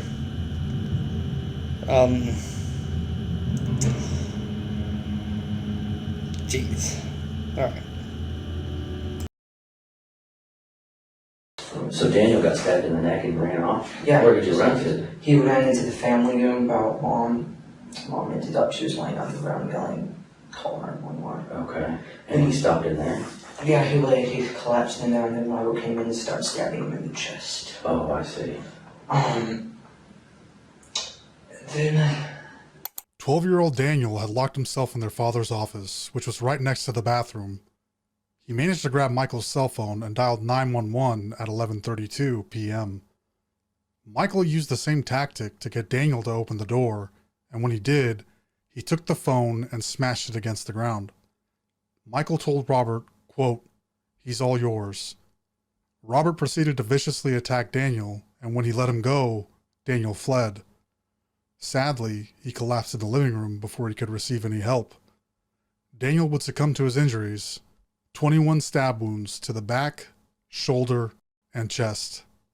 And then who's the youngest, the 4-year-old? the 4-year-old, I don't know what happened with her. I hope she's alive, right? I'm sorry, maybe I messed up. The one that you stabbed, who was that? Christopher. Christopher, that's He's right. he's 8-year-old, I think. He's 8. 10. And he was in the bathroom? Yep. So Daniel had got stabbed in the neck, ran out to where your mom was. Yeah. Robert followed him, stabbed him some more. Yeah, after we stabbed Christopher in the bathroom. Oh, I see. Okay. And then basically after that, everyone was pretty much dead. We forgot about all. Who was dead? Everyone, I think. Okay. Looked like they were dead, except for she was laying in the TV screaming. Then there was a knock at the door. Okay. Someone knocked at the door. I think that might be the neighbor because the police wouldn't have been there yet. And then they just kept knocking on the door. So we turned around. I grabbed on, put my soft vest and heavy vest on. I was carrying the plates. I put my helmet on. And then we ran out the back door of Darren's office, climbed over the fence, went down into the park, and started cutting through the woods. Okay. We both collapsed. And we started we were just sitting there. Almost as soon as their gruesome deeds were done, there was a knock at the door. Not knowing who it was, they fled out the back door in a panicked rush, sprinting through some woods and hunkering down in a creek. When police arrived at the Bever residence, they heard a faint cry for help from inside. They kicked in the door and found Crystal laying in a pool of blood. They picked her up and brought her to paramedics who were waiting outside. Thanks to Daniel's last act of bravery by dialing 911, authorities were aware that something very, very bad was happening, and all variations of emergency responders were on the scene in short order. Daniel's selfishness and desire to protect his family saved his sister's life, even though he would not be able to save his own. And they found us. That's how you got kind of dirty and stuff, dirt on you. So you guys collapsed. Were you just kind of hiding out? Yeah, we were just laying in a little ditch thing in the woods, and then we saw the light and we lay down, and the dog came over. Did you hear the dog coming? Mm-hmm. I heard them coming, I saw them coming, and then they started yelling, "Put your hands up." You know, they stepped on my head and handcuffed me. Okay. Police cleared the house and noticed that the back door was open. They obviously didn't find any suspects in the house, and the front door was locked. Whoever did this must have fled from here. Canine units, which were first responders to the scene as well, were used to track the scent of Robert and Michael. They were quickly discovered hiding in the creek. Officers ordered them to give themselves up, and Robert complied right away. Michael, however, hesitated, which led to a canine being released. Michael quickly complied. Their disgustingly evil plan to become notorious serial killers would end only a few short hours after starting it. Their mother, father, and younger siblings, the very same people who would live to protect and sought protection from them, cut down in their own home by 2 boys who the family thought loved them. Can you okay, I'm a little bit lost, I think, because there's too many people in this house. And Victoria's 4, and then what's Dad's name? David. David? Okay. David. And then, are there any other kids? How many kids is that? Then there was She's a baby, she's about to turn to toddler. She was up in her bed. Okay. I think he forgot about her. And I think she stayed asleep until the police came. And I saw them give her out, so she's okay. So you saw them carrying her out? Yeah, I was in the car. Was that the plan, was to kill her too, though? We just want to get that one. Okay. Broken Arrow police walked into a literal bloodbath. Nearly every surface was covered in blood. The smell of iron and fear lingered in the air. They worked their way through the house, finding body after body. In the last room, a nursery, they saw a baby laying still. 2-year-old Autumn was left unharmed. She slept through the entire ordeal, and thankfully so. Robert and Michael had plans for Autumn, as Michael mentioned in his written confession. According to court documents, they not only wanted to kill her, they wanted to cut off her head. So when Holy shit. Just when you think that the description of it is over, it just keeps getting worse. There's a lot to... There's not much to unpack, to be honest with you, because it's already been unpacked, but there's a lot to confront, though, because it's a lot of information that was just given to us about what happened in that house. And one can only dry swallow, because it's just, you know, it's the human side of, you know, like the empathetic side, I guess. I don't even know how to explain it. It's just the hearing these things, it's just like, it's crazy. It's crazy to even think that someone would be capable of doing this to another human being. That's just, let alone someone from their own family. Up until this point, yeah, they've described what happened in the bathroom with the two siblings. When the mother heard and she woke up, what happened to her. When the dad woke up and what happened to him as well. It was, yeah, it's definitely in the family murder realm of the true crime, I guess community, you can say, or like the true crime that's, you know, given to us, regardless of the way, you know, whether it's like videos or news or whatever the case may be. So far, for the ones that I've seen, this one definitely ranges up in one of the craziest ones, because a lot of them have some type of motive to it, but again, this one is just, it makes it a lot worse, and it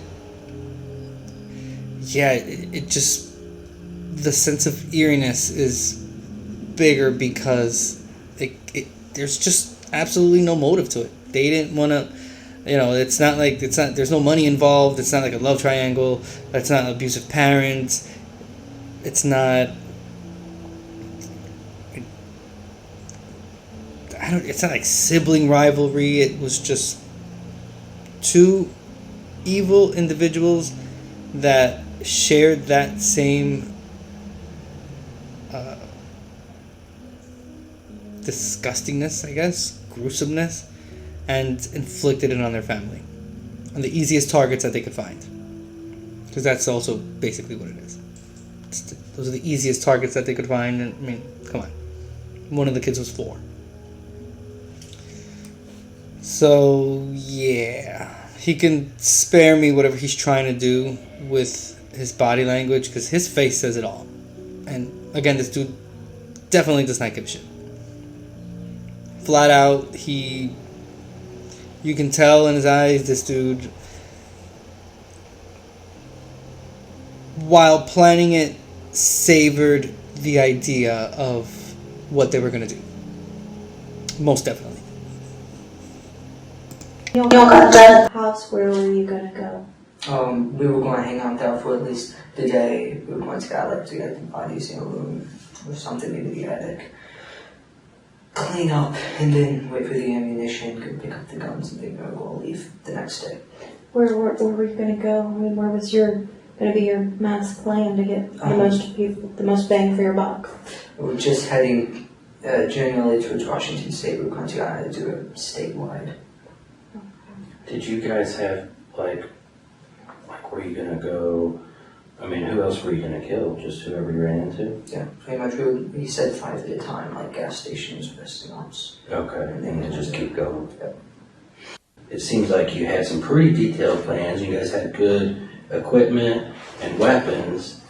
And it seems to me, and tell me if I'm wrong, but I would think that as you guys planned this out, you had maybe more specific plans, like Robert was going to kill this person, and you were going to kill. So who were you supposed to kill? I was supposed to take my pistol crossbow. He was supposed to shank his soul. She was supposed to die quietly. Yeah, she was going to be the first one, she was. And then Robert would go in, slit Mom's field, push her over with him, and both go in and kill Victoria. Because they were supposed to be like quiet. Right? Yeah, I was supposed to be with it. And then I would go upstairs and shoot David, Dad. And the guy with my pistol crossbow would kill him, and then Robert would go over and kill him. Okay. So did you use your crossbow at all? No. The only time I ever hurt anybody was when I stabbed Christopher in the neck. Did Robert use your crossbow? No, it's just saying all the time. Where is your crossbow? I think he casually forgot to mention that he was the one that was able to manipulate his little brother into opening the door to the bathroom.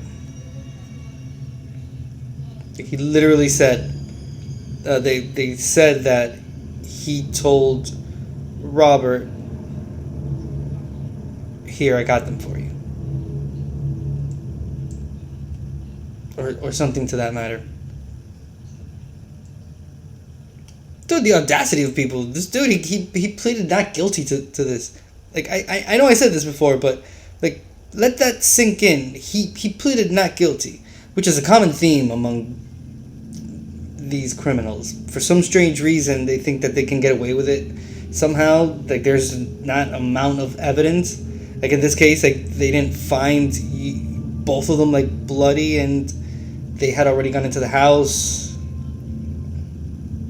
It's just sometimes people, these criminals, they're just, I don't understand. Like, what did you think was going to happen? Nonetheless, we continue to see the same reactionless face from this person here. Supposed to not like insult him. I guess we can insult him. Fuck him. I think it's on still, unless they collected it. So did you have it out ready to go, and then it just kind of didn't go as planned? Yeah, no, nothing was planned. Yeah. So, who all died? Who do you know died for sure? Like, what's the count? How do we know? I don't know. Okay. Sorry for pausing again, but look how red the interrogator is. Again, this dude has to swallow his own pride to try to get as much information from someone as possible. So he's asking questions. I mean, just look at the, like, he even stutters his words at times, and you can't tell because I have the crime scene tape on right here, but he's fidgeting a lot with a pen and a paper. You can obviously tell that the topic's getting to him, and it's affecting him in ways that, albeit he's not saying anything about it, but keeping it in is not keeping him looking calm, because again, he's really red. Holy cannoli. What do you think? Now that Michael has given the investigators his version of what happened and why, they will begin to poke holes in his story. Michael has downplayed his involvement this entire time, but when pressed, he admits to being more and more involved in the killings. They will soon leave Michael in his interrogation room while they share notes with the investigators speaking to Robert and see if the stories match up. The interrogation continues for over an hour after this point, where they ask similar questions in an attempt to see if Michael's story has any variations. The non-pertinent dialogue has been cut from this video to keep the focus on the events that happened in the Bever home, although full versions of this interrogation are available, and has been made easily accessible to Morbid Curiosity channel members. To highlight the fact that even in an open and shut case, facts sometimes need to be coaxed out of suspects, the rest of Michael Bever's interrogation will now play with no interruption, and the results of the Broken Arrow Killings court case are at the end. If you enjoyed this video, please consider hitting the like button, subscribing to the channel, and sharing it with a friend. Dad, Mom, Daniel. That's about all I know. Yeah, sure, why not? He does make pretty good videos. And that chapter 2, the video we reacted to first, the case breakdown, you know, if you've been here on Wednesdays, you've seen me react to his videos. I'm on his Patreon, so I was able to communicate with him that I was gonna, I asked permission to react to his videos and he said yes. So that's always cool. So shout out to Michael. But this Morbid Curiosity, hell yeah, makes pretty good videos. Actually, the vast majority of the videos that we react and discuss to, they are pretty good. So shout out to all those content creators. Well, yeah, moving on. Now they're going to leave this. We won't hear from the person that created the video anymore, so he's just going to leave the rest of the interrogation. But good thing that he cut out the part where they just talk a whole bunch of gibberish, and he's leaving the part where that juicy information comes to light. So let's see what else this individual has to say. Moving on. And Daniel's the one that you stabbed? No, Chris was the one I stabbed. Daniel's the one he went in and stabbed him in the lungs. And he was in the living room with Mom. And Christopher, you stabbed him in the neck? Yeah, he was in the bath, you know. So was he still making noise when you left, or how did that go? Yeah, he was still yelling when I left. I don't know if probably killed him. I think he might have been alive, because later I came back and the door was shut and locked his head to kick it down. Okay. Just had those holes in that door now. So, you kicked it down? I didn't kick it down. Okay. I just got it to. Nobody kicked it down. No. It stayed intact. I don't know what's in there if he's still alive.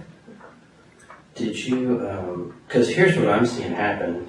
You know, you guys had all these detailed plans. You had all the cool stuff to make it happen. Yeah. And it kind of started falling apart, and you said, like, it didn't go as planned. Did you kind of just freak out a little bit, like, what's really happening? Well, I didn't know it was going to be like. Yeah, you don't. But here's what's getting me is, like, it's crazy because you guys worked together and made all these plans, and, you know, had it all figured out, and then when it happens, you're just kind of standing there not doing anything.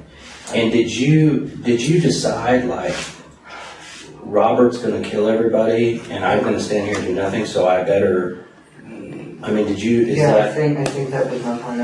I didn't want to kill anyone. I couldn't do it, so I was going to let him, like, kill everyone. Yeah, but you stabbed somebody in the neck. No, I just kind of.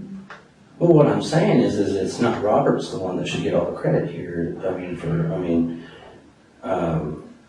Yeah. Because it's a big deal. You're going to be on the news. You know what I mean? People are going to want to interview you. I don't want to be interviewed when I'm moving this. Well, but I'm just thinking. He does. Because you had said you had the plan. That dude said, "I'm over this."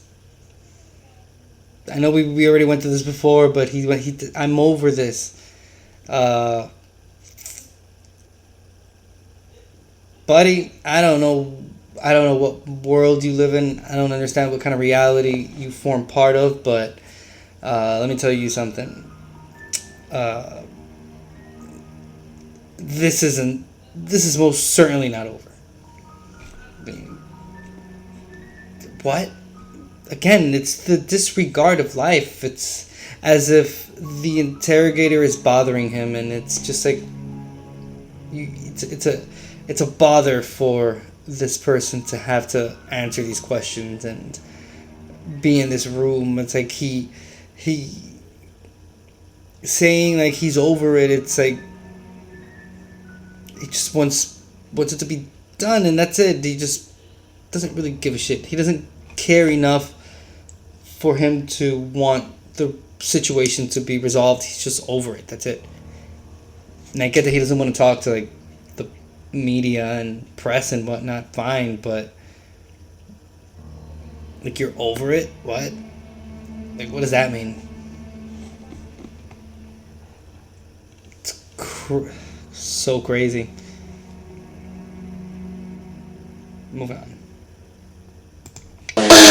Like, you're supposed to kill this person. Yep. He's supposed to kill this person. Were you supposed to kill Christopher? Was he your responsibility? No, it just worked out that Christopher way? and Daniel was supposed to be his responsibility. I was only supposed to kill Dad. And Victoria, help with Victoria.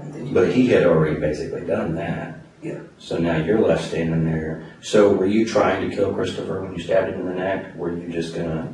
I purposely missed the middle of the neck. I think I might have even hit him in the shoulder. I certainly didn't do it hard, but I don't know. Hi Munin. How are you tonight? Thank you for joining chat. Hope you're having a good night. We're on the better half of the, well actually a little more than half of the second video of this case. We went through the case breakdown in the first part, and now we're going through the police interrogation. Basically, this individual and his brother murdered his whole family in a very gruesome way. And they caught him, and yeah, he's just going through the whole description of everything. Yeah. Like I said before, hope you and everyone else is having a great night. Oh, dang, sorry to hear that, Munin. But if it's any consolation, we gotta make that money. Bread's important. Alright, I'm gonna press play. Let's continue to enjoy this. I guess enjoy is a harsh word. We'll continue to watch this video. Because most certainly it's... I guess the topic is enjoyable, but the actual case, listening to this is... Wow! Holy crap. It's very gruesome. Thank you for being here, everyone. Let's continue.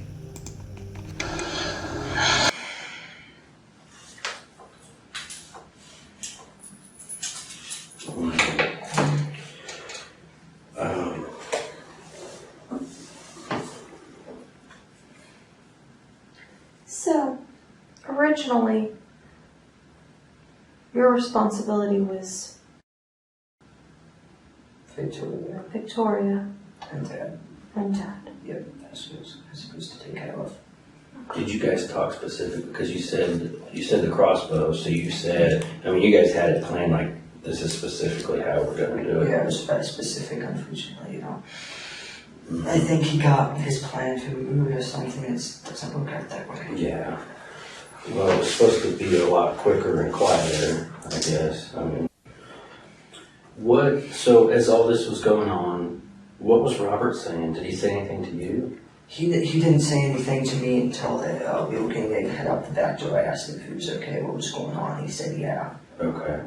So you guys were just kind of silent the whole time? Yeah, I was silent. Did you cut your finger? Is that your other hand? Is that... I think I might have done this when I was trying to stab Christopher. Okay. So that might be from your own knife, is what you think? Yeah, it's my knife. Are you right or left-handed? I'm right-handed. Right-handed. And so how do you think you cut your finger? I was kind of... Were you holding him? No, he was on the floor, but yeah. I might have something. You don't remember? I cut it with my own knife, I know that.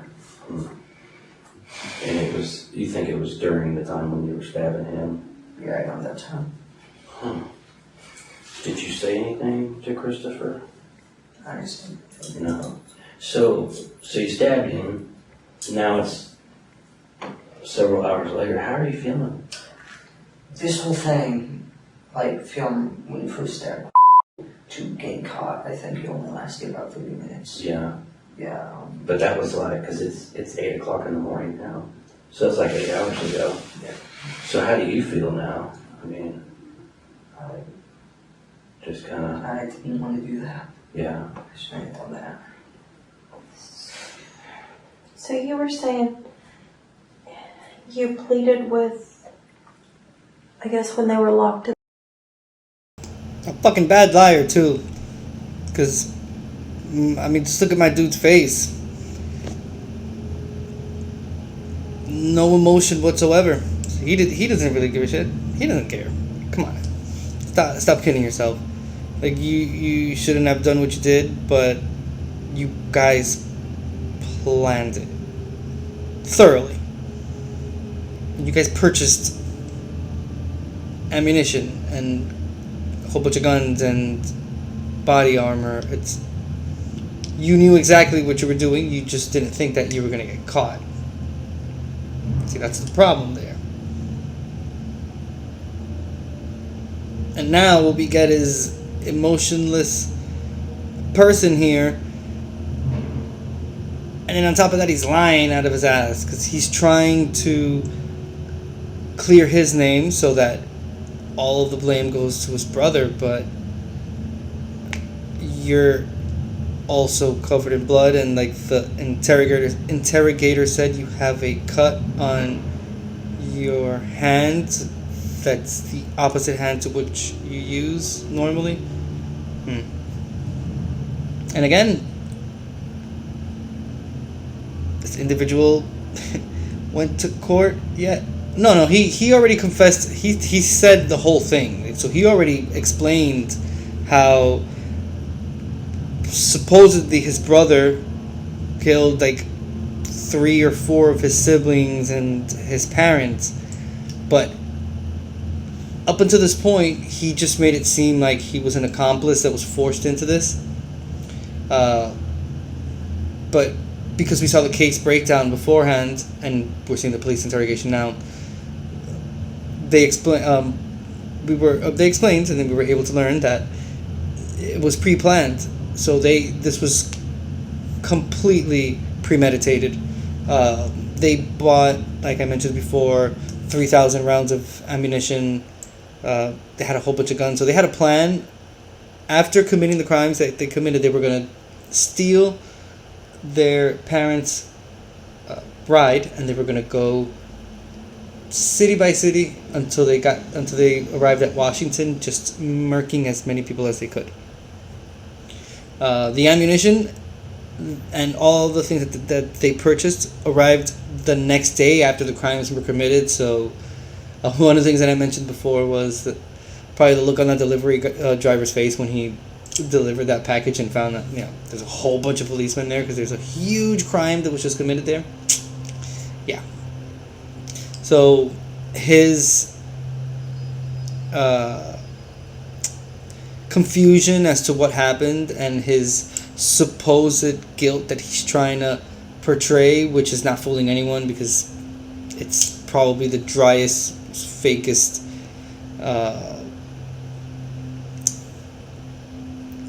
it's just definitely probably one of the fakest admissions of guilt and of not wanting to have committed the crime. Completely emotionless. Evil personified, people. Evil personified. Mind you, he's still a minor. This dude's like 16 or 17. Crazy. In the bathroom and what other room were they locked in? The bathroom, and they were right next to it is my dad's office. Daniel locked himself in his office. Is it just one door to get into the bathroom and the office? No, there were 2 doors right next to each other. Right next, like this? Like this. In the corner, yeah. Kind of. And I was like, I said hello, Proverbs after me, and they both opened up. And which room did you go in? I went into the bathroom, I stabbed Christopher. Okay. And then what did Robert go? Robert went into the office where Daniel was stabbed, and Daniel ran off, and he came into the bathroom and started stabbing Christopher. I left. And Okay. So, I guess where I'm kind of confused is if you didn't want this anymore, you didn't want this to go down this way, why con them into opening the doors and letting this continue? I was trying to help Robert.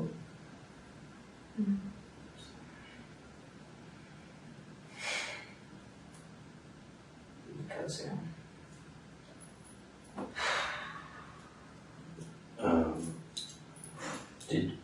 And so when you guys ran out the back door with all your stuff, and of course that wasn't part of the plan, did you guys talk and like, hey, we need to go this way, and Ellen's high? I think we pretty much knew where to go. Okay. I just kept asking if he was okay because, we acted like he was about to, collapse. Okay.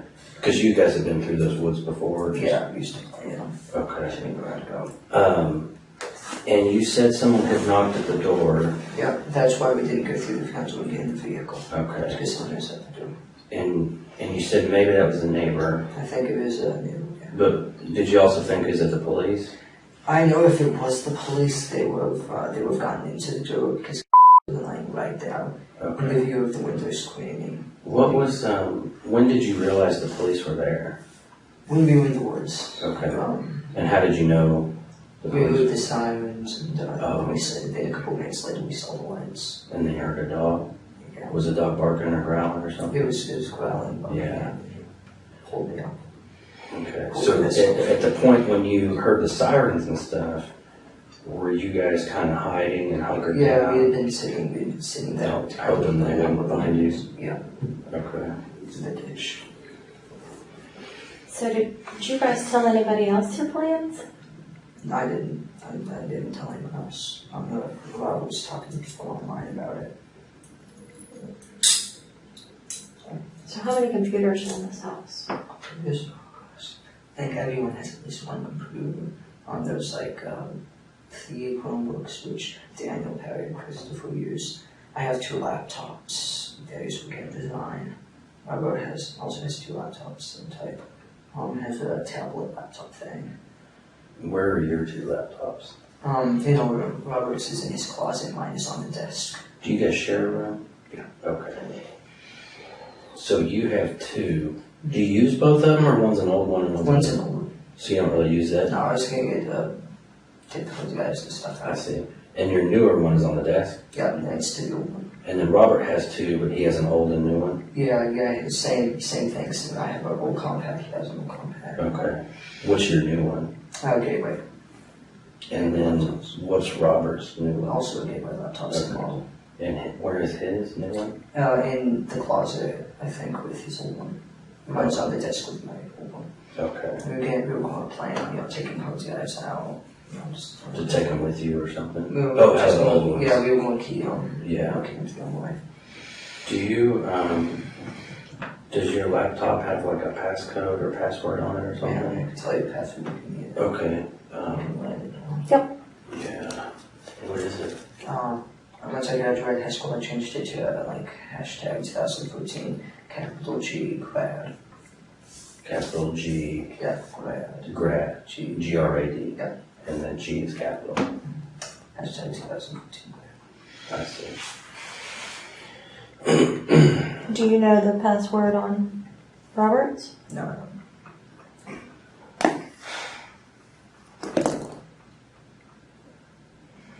And so I may have asked you already, where's your knife now? Do you know? Or where My knife, my 3 knives were in my pocket. Were in my pocket there. Oh, when you got caught. Yeah. Okay. So here's a problem that we might have, and I don't want it to be an issue for you because you've been really cooperative. We're going to talk to Robert too. So he's going to give us his version of the story, and sometimes they're going to be different. So is there anything that you kind of didn't quite tell me right, or you changed a little bit, and now that you understand that Robert's going to tell me everything? He'll probably tell you that he'll forgive them, because that's what I told him, when we were sitting out in the woods, to make conversation. But, forensics will show you how this guy Christopher. What 3? What do you mean you told him? So you told him you killed 3 people? Yeah, I told him, because he asked me how many did you get. I said 3. Did you tell him who you got? No, I just said 3.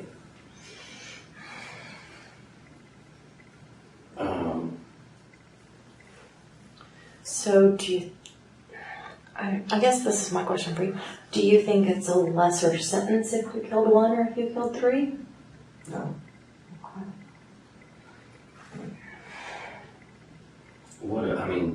I don't know. I think Robert, he may have, there's going to be a lot of differences. That's what I'm concerned about. And we don't want you to come off as a liar.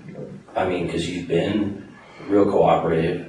You seem like a really good kid. You graduated high school early. You're designing games. There's all kinds of stuff you got going on. And so I don't want people to get a bad opinion of you and think that you're the type of guy that lies to police when he's kind of caught. You know what I mean? Tell me, I know that you're leaving something out. Because it's like she said, this isn't like you stole a bicycle. This is the most you can do.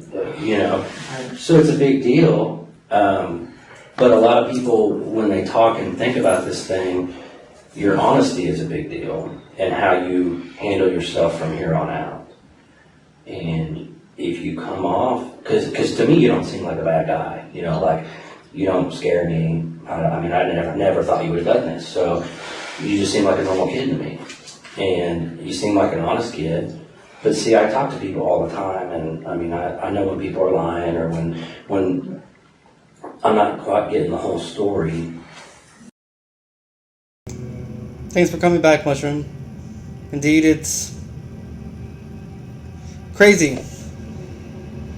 Yeah, especially, like I said before, hearing him just describe all this is, wow, it's fucking tough. And so I just want to catch you before you get in that bad spot where people start saying you're a bad guy, you're evil, you're a liar. So just tell me what I'm missing. Along with the do thing, I was going on to convincing the people who were still alive that I was on their side. I called the police, so they would stay and Robert could get them. So they kind of stay on the ground, and he'd be able to come stab him again. Yeah. Did you ever have to go get Robert to let him know someone was still making too much noise or anything? No, it was chaotic. It was just going from person to person. So what kind of things did you say to them? But the only things I said to them was when I was trying to convince them that I was with them, so they would, come to me and could kill them. Okay. And that's all you think that he might tell me different? Is he going to lie to me? I don't know. I don't think he would lie, because I'm pretty sure the only reason he's he let himself get arrested and it's not getting a major shootout and dying from the police is because he wanted to see the aftermath. So I don't know what he's going to tell me. I see. So you think he may kind of just tell us what happened too? Yeah. Okay. Did you guys talk about being on the news and getting to see each other on TV and stuff? Yeah. What kind of things did you say and talk about? Mostly about how we were planning on killing more people. Yeah. Talk.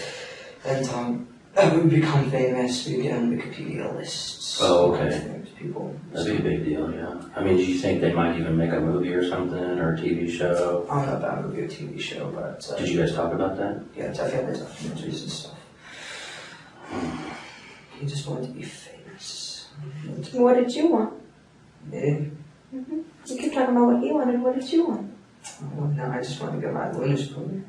Get a job, But your big brother's telling me he wants to be famous, and you guys are making these plans. Surely you want some of that fame too, right? Yeah, I do want to do it with him, because he's going to do it no matter what. He says if I don't do it with him, they'll just kill me too, or leave me there. So do it with him. Yeah. So y'all have been planning this since 30th of June, you said? Yeah. That's the first time y'all talked about it? Well, not the first time we talked about voodoo. I mean, he brought us a light fest. He always said he would come out, who can alone. I didn't think he'd ever do it, but. Indian Mutant, what the fuck? Like, yeah, and Mushroom, it's one of the things I was saying. You know, I'm actually going to, just for the sake of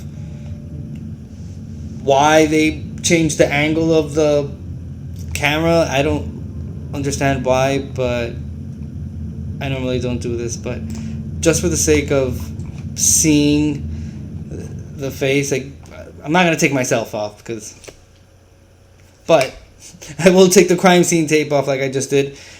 I mean, just look at the interrogator's face. Like, look at his, I mean, my man is red. He's holding, and that's what I was talking about before. It's the fact that it doesn't matter how professional you are. It doesn't matter how many years you have doing something. There are still certain situations and in this case, and speaking of him, cases that could kind of scar you. The thing is, like, those scars become bigger with time, and I don't know. Hopefully he has like a nice hobby that he can like relax, and I don't know, like I had mentioned before, but he likes maybe cooking, or he likes golfing. I hope he likes knitting or something that could take his mind completely off of this, because again, we need to keep in mind that this is one case, albeit it's a very big case. It's very gruesome and it's a lot of people, but he has to do this every day, day in, day out. His job is to interrogate potential criminals, murderers, serial killers, amongst a whole other slew of things. It's very interesting. I saw a TikTok of a lawyer that she's a criminal lawyer, but she does like I forgot what she does specifically, but she was explaining that the cases that we're normally used to hearing about, like those bigger cases and like Chris Watts and all that, she says that's baby. It's like baby things compared to all of the other things that happen that is just never said in the news, or the case just is never really talked about. And yeah, she says that a lot of them are unresolved, and if they are resolved, like, it's extremely gruesome. So yeah, she was. I don't know why I saw that video. I don't know how it fell into my For You suggestions, but I thought it was pretty interesting. Moving on.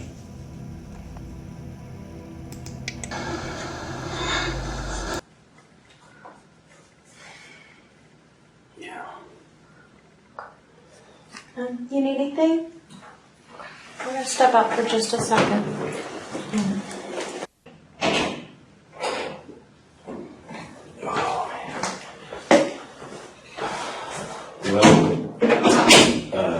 I was right.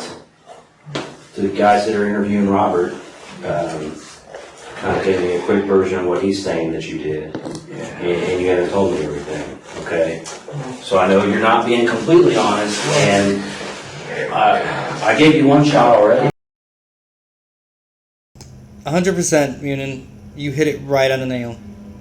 I mean, it makes me think about, like, for example, like psychologists or psychiatrists or something, like even within their own profession and what they're taught, and they're professionals and whatnot. That's still it's still emotionally taxing and draining, because we're human beings. It doesn't matter how thick we think we have built that wall.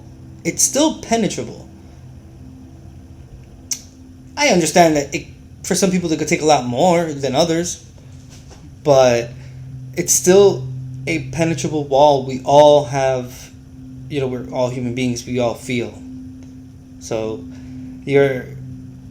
yeah, that's actually great, Munin. Like, you're absolutely right. And yeah, Mushroom, we're human at the end of the day. That's the thing. So again, like you said, kudos to the investigator, and Munin. That was, yeah, you hit it right on the nail. Shout out to you. I don't know what Matt said. I mean, well, you stabbed more than one person. So who else did you stab? Or you stabbed more than just one time? Oh, I stabbed Christopher more than one time. How many times did you stab him? I think twice. Because you don't think we're going to know that? Stop thinking and go with what you know. You mentioned forensics a minute ago. I know. I mean, I'm just one of like hundreds of people that are going to look at this thing, okay? I mean, we got the state police coming in. There's, I don't know, 20 different forensic detectives at your house right now. They're going to be there a long time because of the scene that it is. So everybody that you killed and every single stab wound that you inflicted, we're going to know about. And this is your last chance to just kind of let us know, to be honest, to man up and tell us exactly what you did and start making it right. I hit Christopher. It's not stabbed. Victoria with Daniel. You did not stab Victoria? Yeah, I tried to stab him off. You stabbed him off? When she was walking away, I tried to go for a neck, but, Is that when you cut yourself then? Yeah, I think after that. Where did you stab her? I tried to go through behind it, go by. Did you cut her? I think so, yeah. Yeah, it doesn't seem like something you have to think about. I know it's you're still kind of dealing with it. And I wasn't there, I wasn't the one doing it, but you don't have to think about it. You know what you did. So you cut her neck, you stabbed Christopher in the neck. How many times did you stab Christopher? 2 or 3, I think. And who else did you stab? Besides Mom. Because here's the thing, everybody's been stabbed. And you both had knives, and we know you both stabbed everybody. So you guys are kind of at the same level, and so now it's who's going to be honest and make this right, and who's a liar, okay? Which one do you want to be? I'm not a liar. Okay, so you're a man of your word? Yes. Okay. And do you want to make this right and do the right thing at this point in time? Yes. Okay. What else are you missing? You want to start over then? Come on. You tell us where you need to start. He stabbed. I didn't stab. I was stabbed through a window. So. What about the crossbow? The crossbow? Yeah. It was pulled back, like it didn't have a bolt or arrow or anything. I just got 5 and broke. It broke? Yeah, I never, that's why I use it. It's broke. It's cheap. So it broke before last night? It broke and I just got to guy at 5 because I wasn't able to do anything and I just need to unclock it. So I pointed the ground, I pulled the ticket and this thing, yeah. And that was a while ago, or that was last night? Oh, that was last night. Because you were supposed to use it. I was supposed to use it. I just caught back and I wasn't going to use it, so I just got to, unclock it and broke. So nobody's going to have any crossbow injuries? No, they're not. Okay. What about the big knife, the machete? Did that get used on somebody? I think he might have used it on him. I think that's what he might have used to stab him in the chest. And what about the surgical blade knife? I think that's what someone was still with, too. So yeah, I think he used all of them. I only used the one, I used the green one. You only used... Again, like he's just kind of saying the story. He's describing the plot. He's having a conversation. Okay, this is how I see this. His attitude towards what just happened. I feel like half of him is bothered by all these questions, and he kind of like, in his own words, wants to get this over with. So he's like half of him is forced into having to answer the questions, but the other half knows the severity of just how bad he fucked up, that you can tell that he was intimidated by the interrogator when the interrogator told him that that was his last chance to be able to come clean and to be able to be honest. First, he started just blaming his brother for everything, and he said that he had only stabbed one of his siblings. With enough pressure put on by the interrogator, we were on the third or fourth person that he admits to stabbing. Mind you, all of these victims had 10 to 20 stab wounds, all of them, all around their bodies. So it's like, what did you think was gonna happen? I don't understand. I just don't understand. What did you think was gonna happen? I'm still perplexed by this. So yeah, let's continue to watch him come clean about just what he did.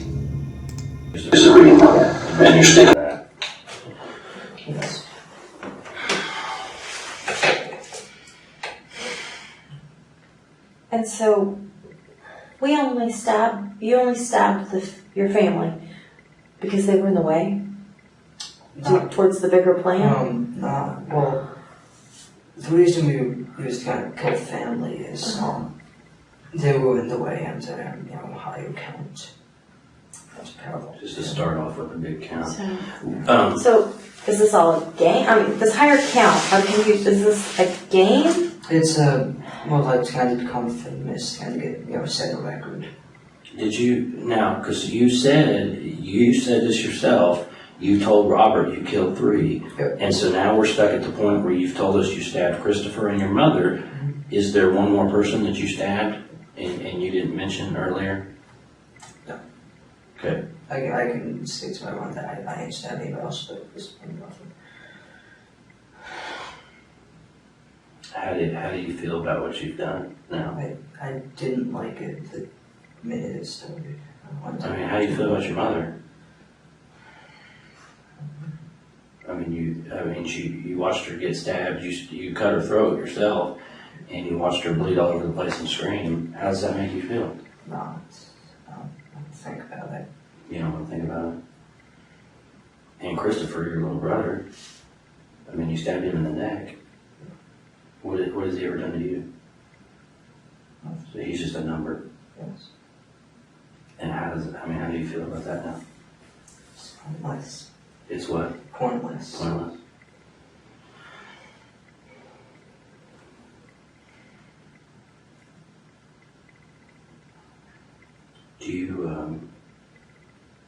Would you be willing to write us a statement kind of explaining what we just talked about? Yeah. Kind of start at the beginning. Papers. Like. Paper. I don't know if I can get that long. Yeah, pen and paper is what I'm talking about. Okay. I've got these forms that you can write on. You think you could do that for me? Sure, about what? Well, what I would want you to kind of write down is basically what we talked about.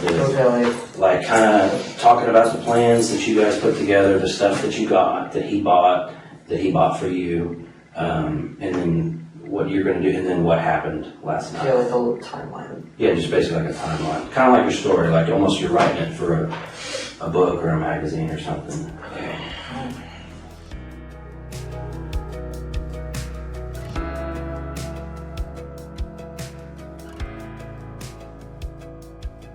Robert and Michael Bever were tried as adults and convicted of their heinous crimes.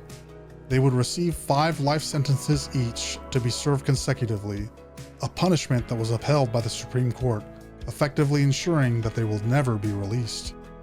Robert Bever is currently incarcerated at the Joseph Harp Correctional Center in Lexington, Oklahoma. Michael Bever is currently incarcerated at the Lexington Assessment and Reception Center in Lexington, Oklahoma. They will remain there for the rest of their lives.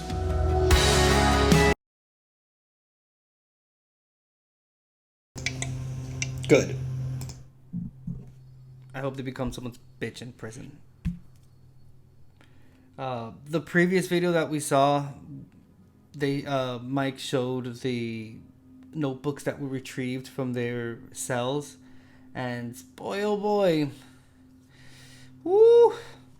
Because on top of everything, they were like really racist, really misogynistic. you name it, that notebook proved all that. So that was crazy. I appreciate everyone that was here tonight. Thank you very much. This was a very gruesome case. Wow. It was at times it was a little bit hard to get through because of the descriptions of everything that happened. So that was a little bit harsh, but we got through both videos. It's very sad for the victims indeed, Munin. You're absolutely right. I want to thank everyone that stopped by. I'll thank you, Munin, first of all. Mushroom, Keo, Tacos, Jenny stopped by, Phantom, a whole bunch of Koopas stopped by tonight. Innate, some new first-time chatters as well. I really appreciate you guys stopping by. And we will be raiding Monster tonight. I try to pick different people each stream. Before I start this raid, just want to inform everyone, since I won't be streaming on Saturday, I will be live tomorrow. And tomorrow's topic is creatures of the underwater, creatures of life underwater. That's the name of what we're going to be reacting to tomorrow, and that is about like what's underwater. That's always fascinated me, and it scares the bejesus out of me as well, because just as much as space is like so vast, and it's just thinking about it, you kind of feel small. The ocean causes the same effect for me, and the depths of the ocean and what has been found down there is crazy. So yeah, it's a pretty interesting video that we will be watching tomorrow. So definitely stop on by. It'll be at 7 p.m. Pacific Standard Time, 10 p.m. Eastern Standard Time, and my wife likes when I point when I say that. And yeah, I hope I see you guys there. Everyone have a very good night. This was the King Angel Show. Wait, I'm gonna start this raid.